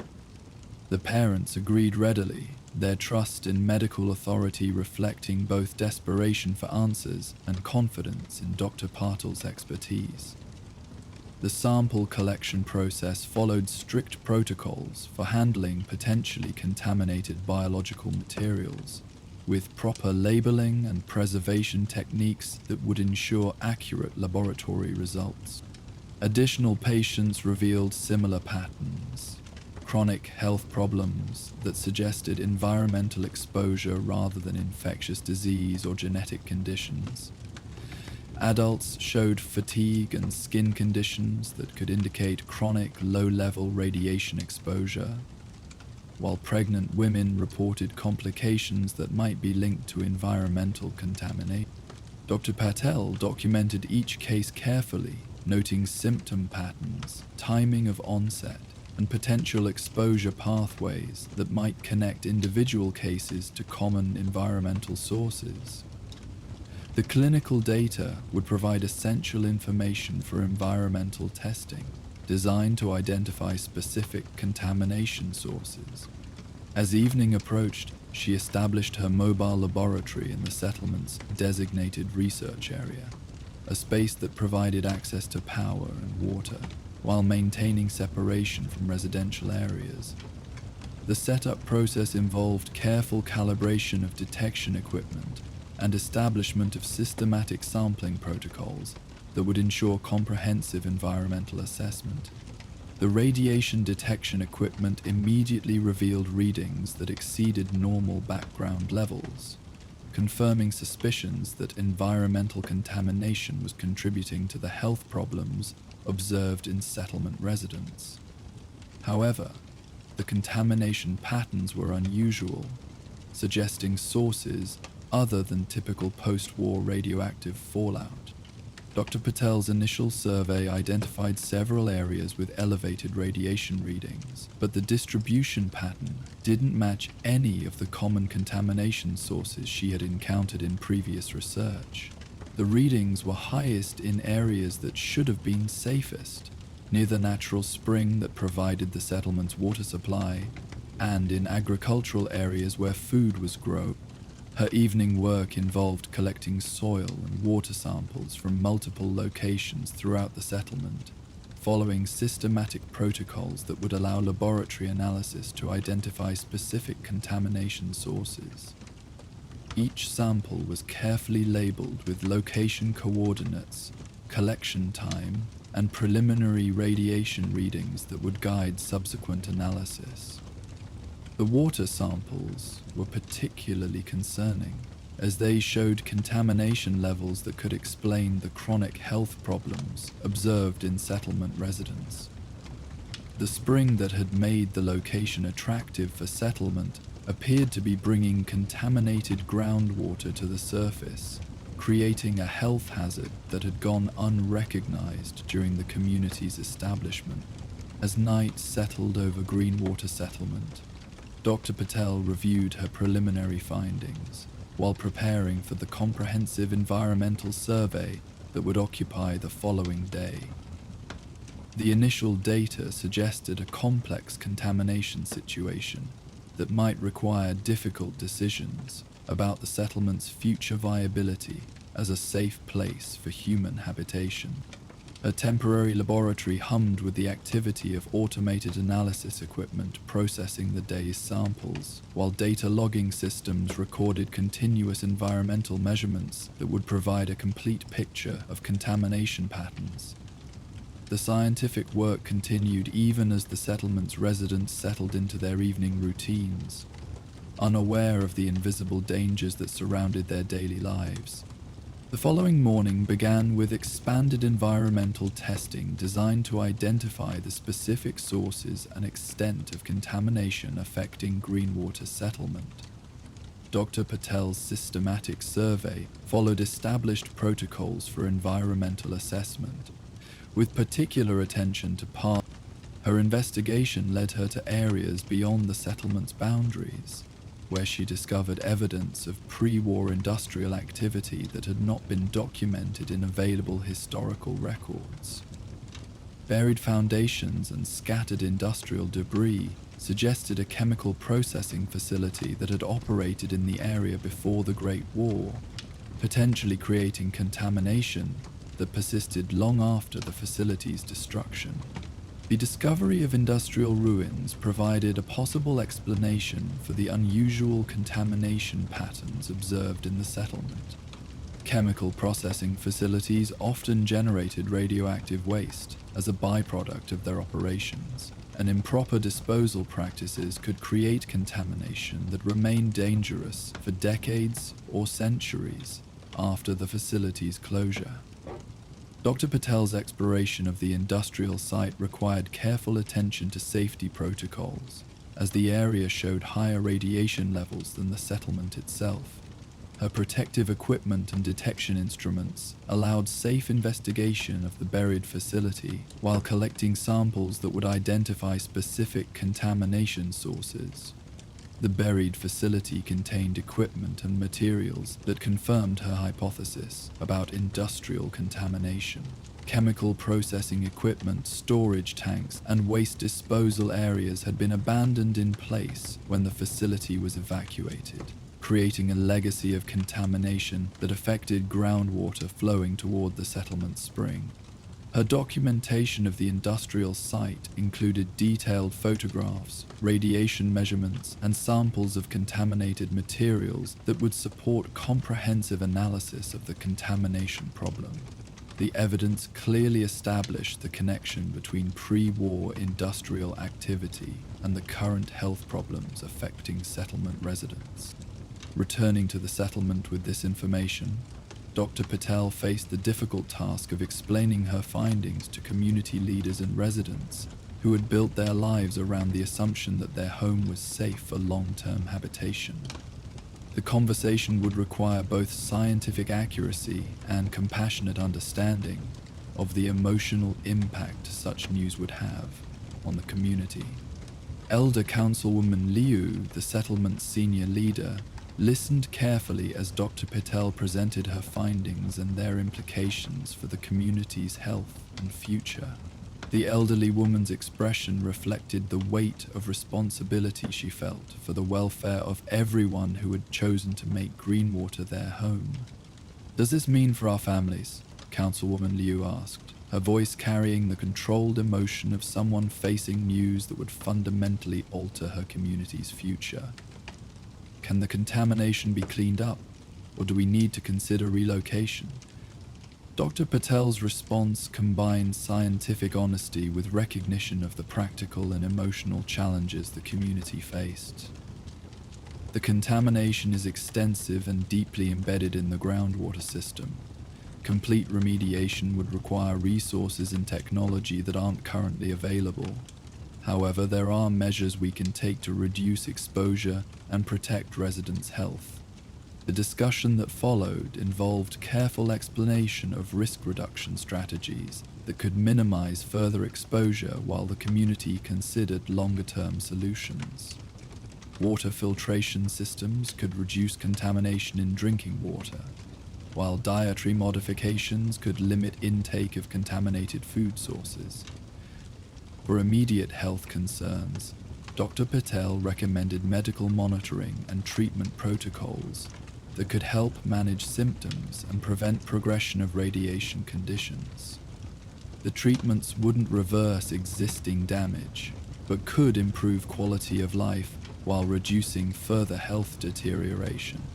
The community meeting that evening brought together all adult residents to discuss Dr. Patel's findings and consider their options for protecting their family's health and future.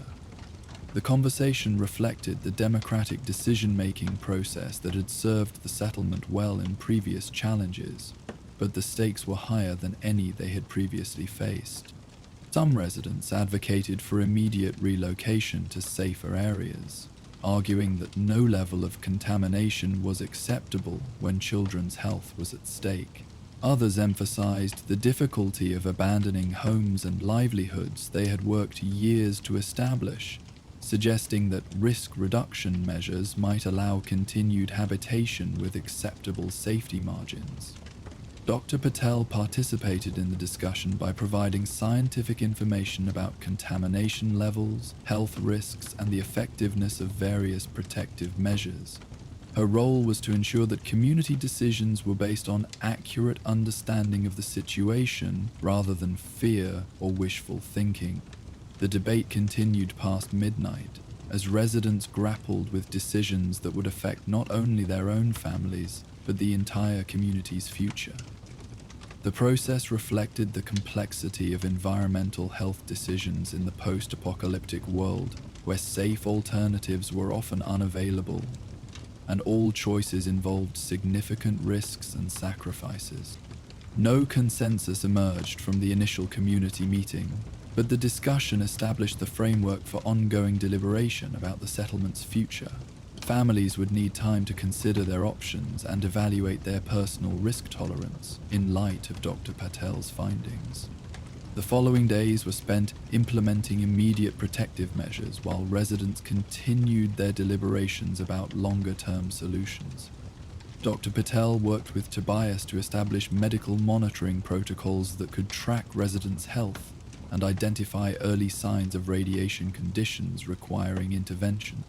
Water filtration systems were installed using equipment from Dr. Patel's research supplies, providing immediate reduction in contamination exposure through drinking water. The systems weren't perfect, but they offered significant improvement in water quality that could reduce health risks for residents who chose to remain in the settlement. Educational programs helped residents understand contamination pathways and protective measures they could implement independently. Simple precautions like avoiding certain areas during windy conditions and washing food thoroughly before consumption could provide meaningful protection against further exposure. Dr. Patel also established a communication network that would maintain contact with the settlement after her departure, allowing ongoing medical consultation and coordination of additional support as needed. The network would ensure that residents had access to medical expertise, even if they chose to remain in the contaminated area. As her planned departure approached, approximately half the settlement's families had decided to relocate to safer areas, while others chose to remain with the protective measures she had recommended. The division reflected different assessments of risk tolerance and available alternatives, rather than disagreement about the reality of the contamination problem. The families choosing relocation received assistance in identifying safer locations and coordinating the logistical challenges of moving entire households. Dr. Patel's connections within the followers' network provided information about areas that had been surveyed and deemed safe for settlement, along with communities that might welcome new residents. Those remaining in Greenwater received additional protective equipment and detailed instructions for maintaining the safety measures necessary for continued habitation. Their decision reflected both practical constraints and personal attachment to the home they had built despite its environmental challenges. Tobias chose to remain with the community, accepting additional medical training that would help him monitor residents' health and provide appropriate treatment for radiation conditions. His commitment to serving his community despite the health risks demonstrated the dedication that made him valuable to residents who chose to stay. Dr. Patel's final report documented the contamination problem, the community's response, and the ongoing medical and environmental monitoring that would be necessary to protect residents' health. The report would contribute to the broader scientific understanding of environmental health challenges in the post-apocalyptic world. A departure from Greenwater settlement was marked by expressions of gratitude from residents who appreciated both her scientific expertise and her compassionate approach to a difficult situation. The community had faced the contamination problem with the same cooperative spirit that had made their settlement successful, even when the challenge required difficult decisions about their future. The journey back to her research station provided time for reflection on the complex relationship between scientific knowledge and community welfare. Her investigation had identified a serious health threat, but the solutions required resources and alternatives that weren't readily available to people struggling to survive in the wasteland. The case of Greenwater Settlement would become part of the larger scientific database documenting environmental health challenges throughout the post-apocalyptic world. Each investigation contributed to understanding how communities could protect themselves from invisible dangers while building sustainable lives in contaminated environments. Her research station welcomed her return with the familiar hum of electronic equipment and the organized efficiency of a well-maintained scientific facility.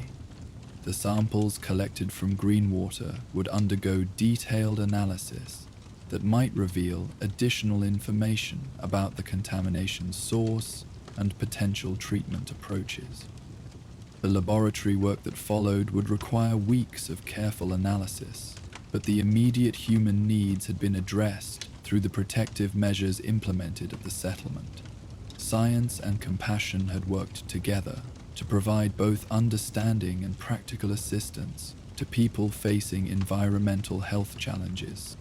As Dr. Patel resumed her routine of environmental monitoring and research, she carried the satisfaction of having used her scientific training to help a community understand and respond to serious health threats. The work exemplified the followers of the Apocalypse's mission of using knowledge to improve life in the post-apocalyptic world. Her evening routine included updating research logs with detailed documentation of the Greenwater investigation, ensuring that future scientists could build on her findings to develop better approaches to environmental health protection. The work continued the long-term project of rebuilding scientific knowledge that could help humanity recover from the devastation of nuclear war. The radiation detection equipment continued its constant monitoring of background levels around her research station, providing the baseline data necessary for understanding environmental recovery patterns. Each measurement contributed to the larger scientific understanding of how the world was healing from the catastrophic damage inflicted by nuclear warfare. Her personal log included reflections on the emotional challenges of delivering difficult news to communities that had built their lives around assumptions about environmental safety. The work required both scientific rigor and compassionate understanding of how knowledge affected real people's lives and decisions. The communication equipment crackled with routine traffic from other followers' researchers throughout the region, maintaining the network of scientific collaboration that made individual investigations more valuable through shared knowledge and coordinated efforts. Each researcher's work contributed to the larger mission of understanding and healing the post-apocalyptic world. Stars emerged in the desert sky as Dr. Patel completed her evening documentation, their ancient light providing perspective on the long-term nature of environmental recovery and human adaptation. The contamination problems would persist for decades or centuries, but human knowledge and compassion could help communities navigate the challenges while building meaningful lives. A research station settled into its nighttime routine of automated monitoring and data collection, continuing the patient work of scientific observation that gradually revealed patterns and possibilities for environmental healing.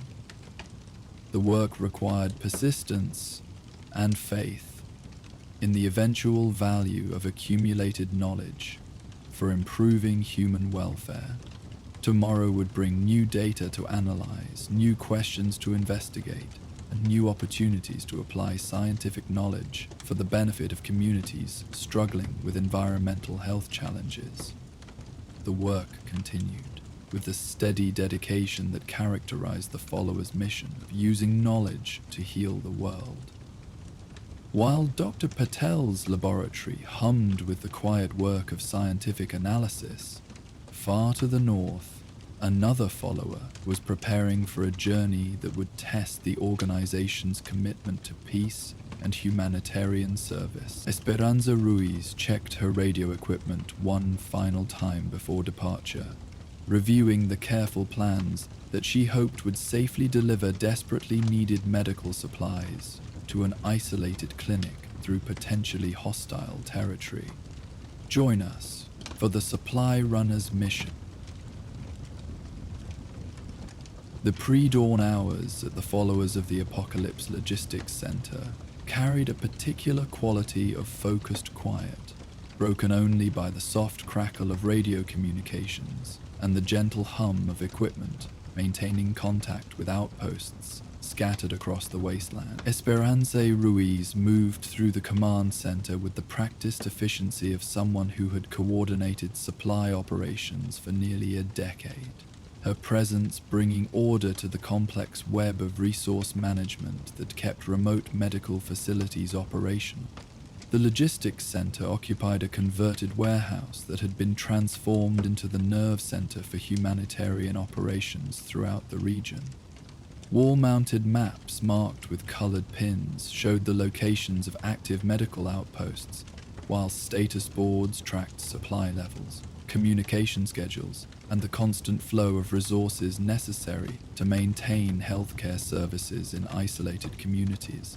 The organized chaos reflected years of refinement in managing the challenges of delivering aid across dangerous and unpredictable terrain. Esperanza's morning routine began with reviewing overnight communications, checking for reports from the 18 medical outposts that depended on her coordination for everything from basic medical supplies to emergency equipment replacements. Each facility operated according to carefully maintained schedules that balanced resource conservation with the unpredictable demands of providing healthcare in the post-apocalyptic world. Her desk bore the accumulated tools of logistics coordination, hand-drawn maps annotated with route conditions and security assessments, supply manifests tracking the movement of precious medical resources, and communication logs documenting the daily status reports that kept isolated medical personnel connected to the broader network of humanitarian assistance. The radio equipment occupied a dedicated workstation equipped with multiple frequency transceivers, allowing simultaneous contact with different outposts and coordination with supply caravans operating throughout the region. The communication protocols had been developed through years of experience with the security and reliability challenges that characterized long-distance coordination in hostile territory.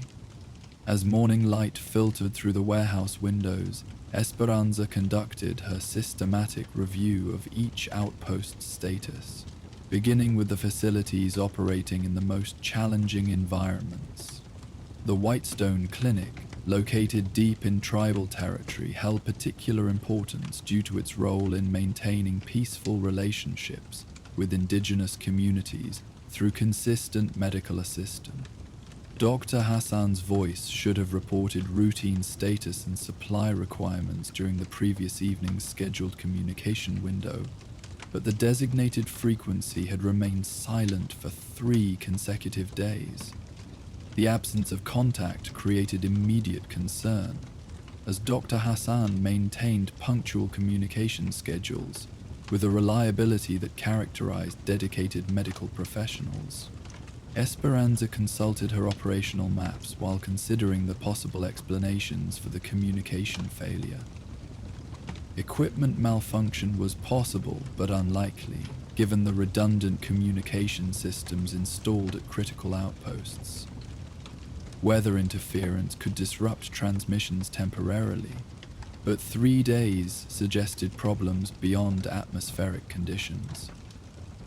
The supply schedule indicated that Whitestone Clinic was approaching critical shortages of insulin and broad-spectrum antibiotics, medications essential for treating patients with chronic conditions and serious infections. The timing created urgency that transformed communication failure from operational concern to medical emergency requiring immediate response. Her assessment of available options reflected the careful balance between speed and safety that characterized all followers' operations in dangerous territory. Military escort could provide security, but might create tensions with tribal communities that had learned to trust the followers' peaceful approach to humanitarian assistance. Civilian supply runs offered better diplomatic prospects, but required careful planning to ensure safe passage through potentially hostile terrain. Esperanza's decision to organize a diplomatic relief mission reflected both practical assessment of available resources and commitment to the followers' principles of peaceful engagement with all communities. The mission would demonstrate continued respect for tribal sovereignty while delivering essential medical supplies that could save lives at the isolated clinic.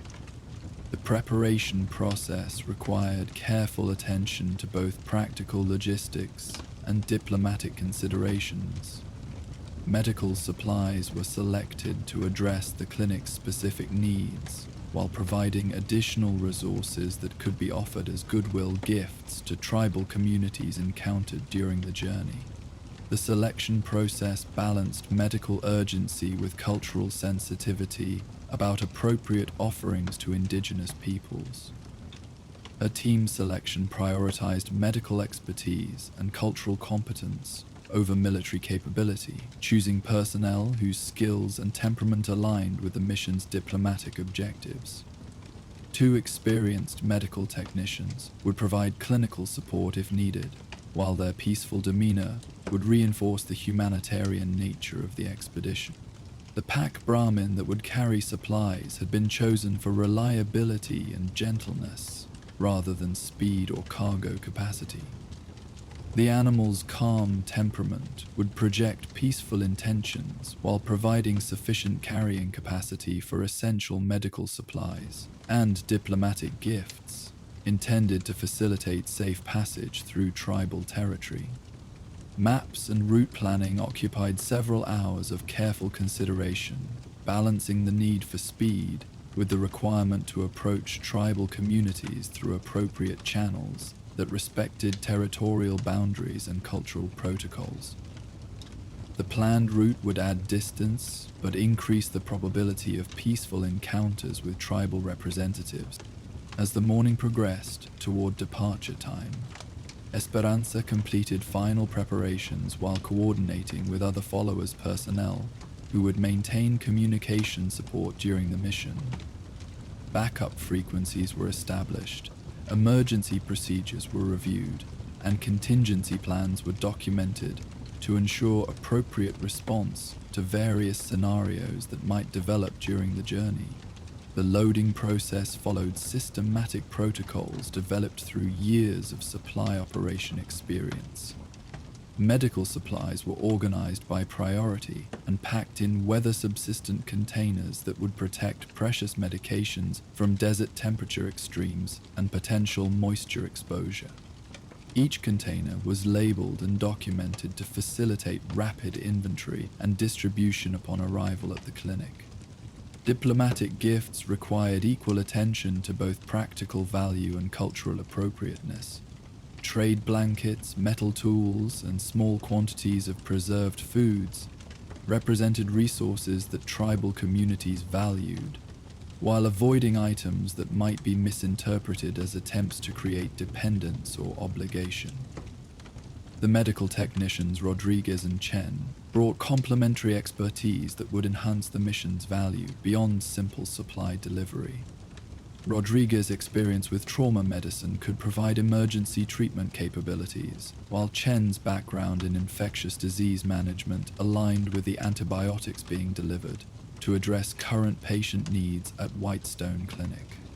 As the expedition prepared to depart the logistics center, Esperanza conducted final communication checks with base personnel who would monitor their progress and maintain contact with other regional outposts.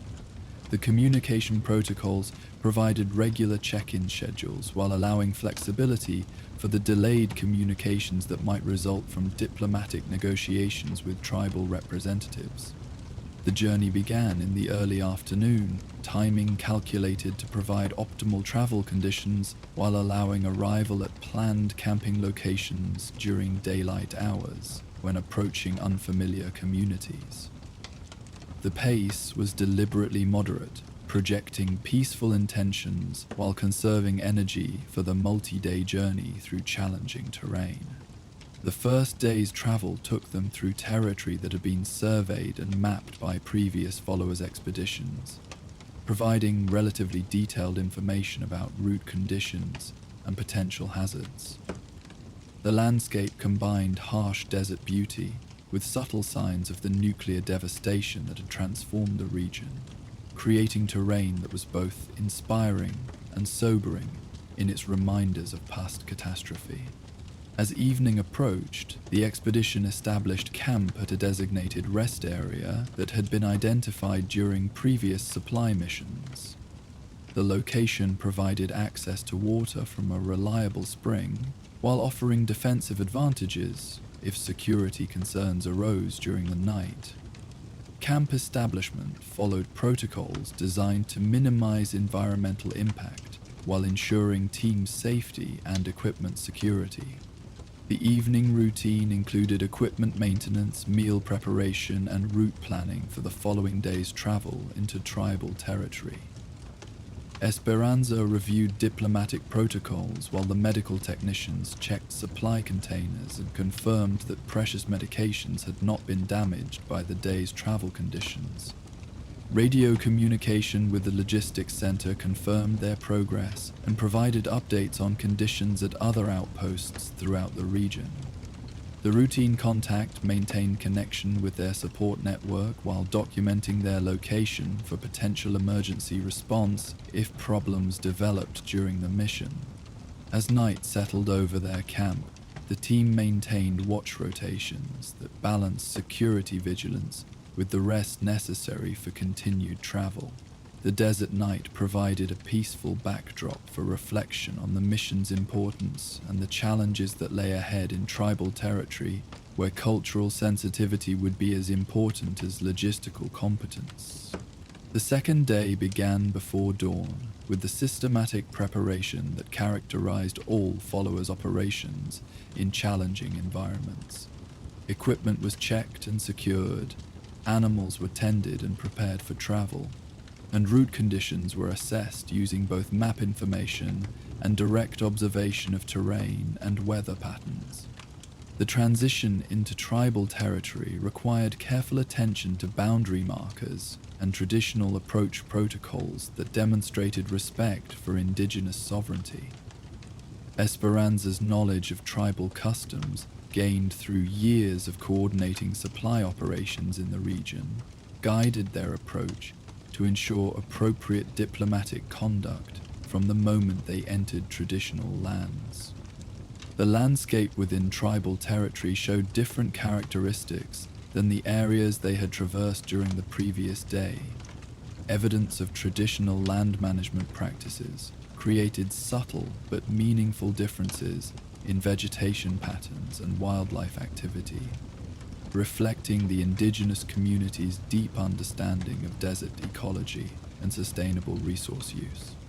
Their first contact with tribal representatives occurred at a traditional boundary marker where a small group of mounted scouts had been observing their approach. The encounter required careful diplomatic protocol, beginning with formal recognition of tribal authority, an explanation of their humanitarian mission through traditional communication channels. The lead scout, a weathered woman whose bearing suggested significant experience and authority, listened carefully as Esperanza explained their mission to deliver medical supplies to Dr. Hassan's clinic. Her questions focused on the specific medical resources being transported and their intended use, reflecting practical understanding of healthcare needs rather than mere suspicion of outsiders. Dr. Hassan has been providing medical assistance to our people for several years, the scout acknowledged, after completing her assessment of the expedition's purpose and composition. His work has earned respect from our elders, and those who assist his mission may travel safely through our territory. The diplomatic exchange that followed established protocols for the expedition's continued travel, while providing opportunities to offer appropriate gifts that demonstrated respect for tribal hospitality and recognition of their authority over the territory. The gifts were received with formal courtesy that reflected the serious nature of diplomatic relationships between sovereign peoples. Ayana, a younger tribal member who had received medical treatment from Dr. Hassan during a previous illness, volunteered to serve as guide for the remainder of their journey to Whitestone Clinic. Her knowledge of safe routes and cultural protocols would significantly enhance both the expedition's safety and its diplomatic appropriateness. The guidance proved invaluable as they continued deeper into tribal territory, navigating paths that avoided sacred sites while following routes that minimized disturbance to traditional activities and seasonal hunting patterns. Ayana's explanations of tribal land use and cultural significance provided educational insights that enhanced the team's understanding of indigenous perspectives on land management and community relationships. Their evening camp was established at a location chosen by Ayana for its combination of practical advantages and cultural appropriateness. The site provided necessary resources while respecting tribal customs about appropriate use of traditional lands by visitors. The camping arrangements reflected the blend of practical logistics and cultural sensitivity that characterized successful diplomatic missions. Conversation during the evening meal provided opportunities for cultural exchange that strengthened relationships between the followers' team and their tribal guide. Ayana shared perspectives on traditional healing practices that complemented the modern medical approaches being delivered to Dr. Hassan's clinic, creating mutual learning opportunities that enhanced both parties' understanding. The third day brought them within sight of Whitestone Clinic, a modest facility built to serve both tribal communities and occasional travelers who required medical assistance in the remote region. The clinic's design reflected careful attention to cultural sensitivity, incorporating architectural elements that showed respect for local traditions while providing functional medical facilities. Dr. Hassan emerged from the clinic as their expedition approached, his expression reflecting both relief at seeing the supply delivery and gratitude for the diplomatic approach that had facilitated safe passage through tribal territory. His weathered appearance and practical clothing identified him as someone who had adapted successfully to providing medical care in challenging frontier conditions. Esperanza, I was beginning to worry that my radio equipment had failed completely, Dr. Hassan explained as the supply containers were unloaded and organized for inventory. A storm damaged the antenna system 3 days ago, and I haven't been able to establish reliable communication since then. The explanation for the communication failure provided relief that the clinic remained operational and secure, while highlighting the vulnerability of isolated facilities to equipment problems that could create serious operational challenges. The supply delivery would address immediate medical needs, while technical assistance could restore communication capabilities. Dr. Hassan's briefing on current patient needs confirmed the urgency that had motivated the relief mission. Several tribal patients required continued insulin treatment for diabetes management, while a recent outbreak of respiratory infections had depleted the clinic's antibiotic supplies. The delivered medications would address immediate needs while providing reserve supplies for future medical emergencies. The inventory process revealed that the expedition had successfully delivered all essential medical supplies without damage during the 3-day journey through challenging terrain. The medications, properly stored and protected during travel, remained fully effective for treating patients whose health depended on continued access to modern medical resources. Rodriguez and Chen provided technical assistance with the clinic's equipment, using their medical expertise to address maintenance issues that had complicated Dr. Hassan's work during recent weeks. Their contributions demonstrated the value of including skilled personnel in supply missions, rather than simply delivering materials without technical support. The afternoon was spent documenting current patient conditions and treatment protocols that would guide future supply deliveries and medical support for the clinic. Dr. Hassan's detailed records provided valuable information about healthcare needs in tribal territory and the effectiveness of different treatment approaches in the challenging frontier environment. Ayana's presence facilitated conversations with tribal patients who had received treatment at the clinic, providing insights into community perspectives on the medical assistance and suggestions for improving service delivery. The feedback revealed high levels of satisfaction with Dr. Hassan's respectful approach to healthcare that honored traditional healing practices while providing modern medical benefits. As evening approached, the expedition prepared for the return journey with the satisfaction of having successfully completed their primary mission objectives. The medical supplies had been delivered safely, communication problems had been resolved, and relationships with tribal communities had been strengthened through respectful diplomatic conduct. Dr. Hassan's expressions of gratitude reflected both professional appreciation for the supply delivery and personal recognition of the risks that followers' personnel had accepted to ensure continued operation of his remote clinic. His commitment to serving tribal communities, despite isolation and resource challenges, exemplified the dedication that made followers' medical missions successful. The departure ceremony included formal acknowledgement of tribal hospitality and safe passage, with appropriate gifts offered to express gratitude for the protection and guidance that had made the mission successful. The diplomatic protocols reflected mutual respect between sovereign peoples engaged in cooperative humanitarian efforts. The return journey followed a different route that provided additional opportunities for cultural exchange while avoiding repetitive travel through the same territorial areas. Ayana continued as guide for the first day of return travel, sharing knowledge about alternative paths and traditional sites that enhanced the team's understanding of tribal territory.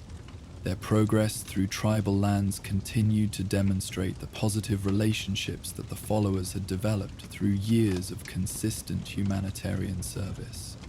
Other tribal members encountered during the return journey showed recognition and respect for the medical mission, confirming the effectiveness of peaceful diplomatic approaches to cross-culture.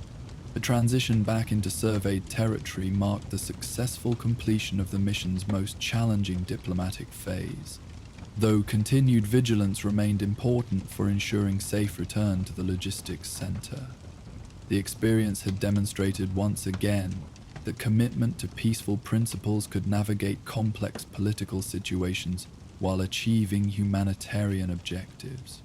As they traveled through familiar territory during the final day of return, Esperanza reflected on the mission's success in demonstrating the followers' approach to humanitarian assistance in challenging environments.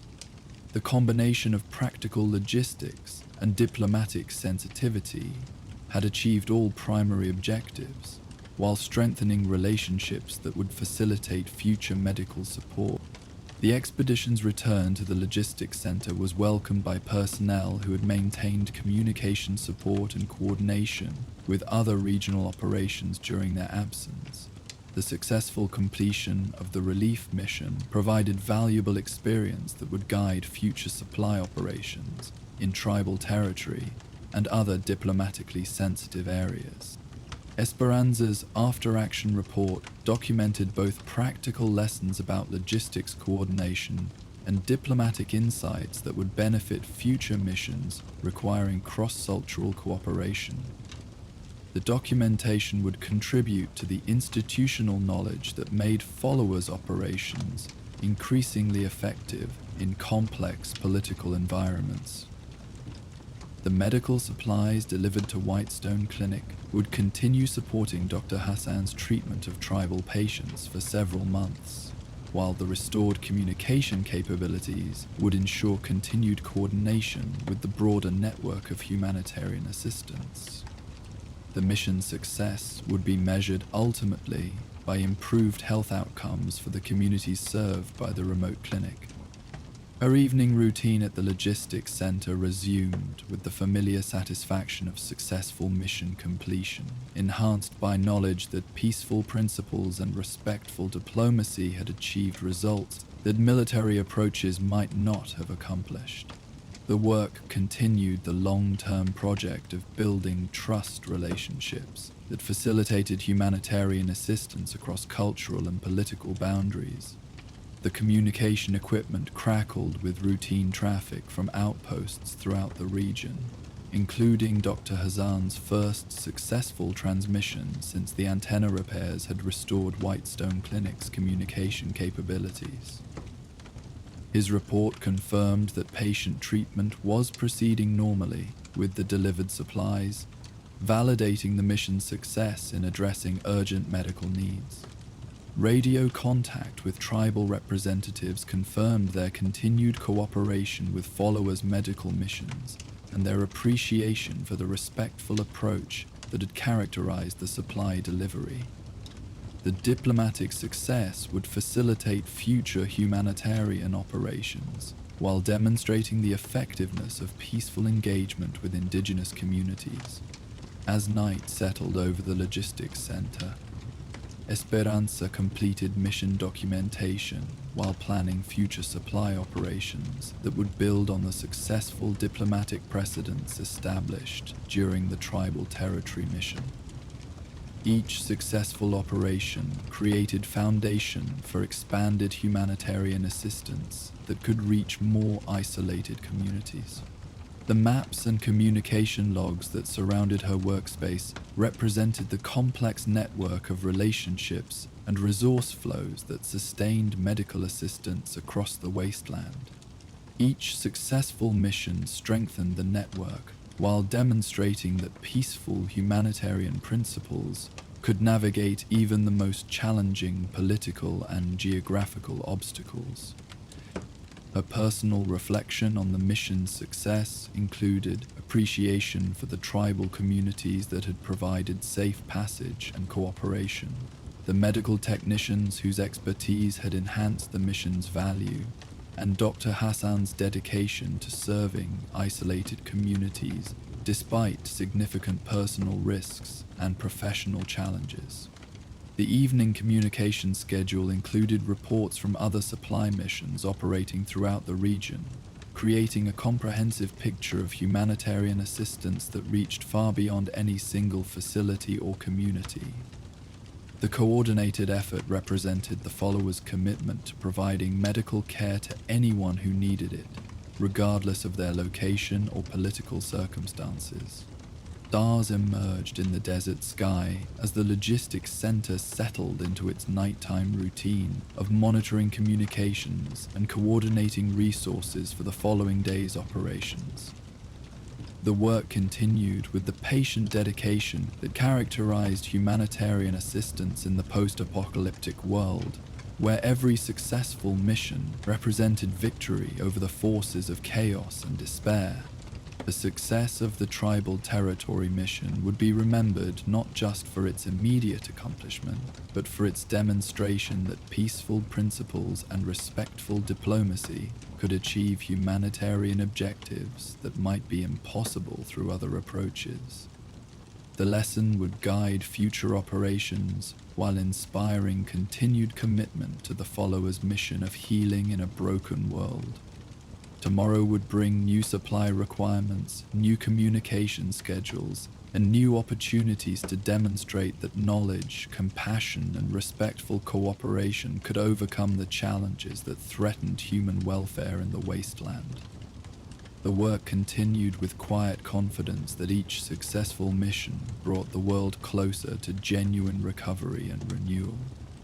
The gentle hum of communication equipment provided a peaceful soundtrack for the evening's documentation and planning activities. while the satisfaction of successful mission completion provided energy for continued commitment to humanitarian assistance. In the challenging world of the post-apocalyptic wasteland, such victories were precious reminders that human dedication and peaceful principles could still create meaningful, positive change. Thanks for wandering the wasteland with me tonight. If these stories helped you relax, don't forget to like, subscribe, and share your thoughts in the comments. For uninterrupted sleep, these videos play straight through without ads, letting the sounds of the wasteland guide you all night long. If you want more, check out our Patreon for early access and exclusive Spotify playlists. Link in the description. Sleep well, fellow vault dwellers. May your dreams be peaceful and your nights raid-free. Good night.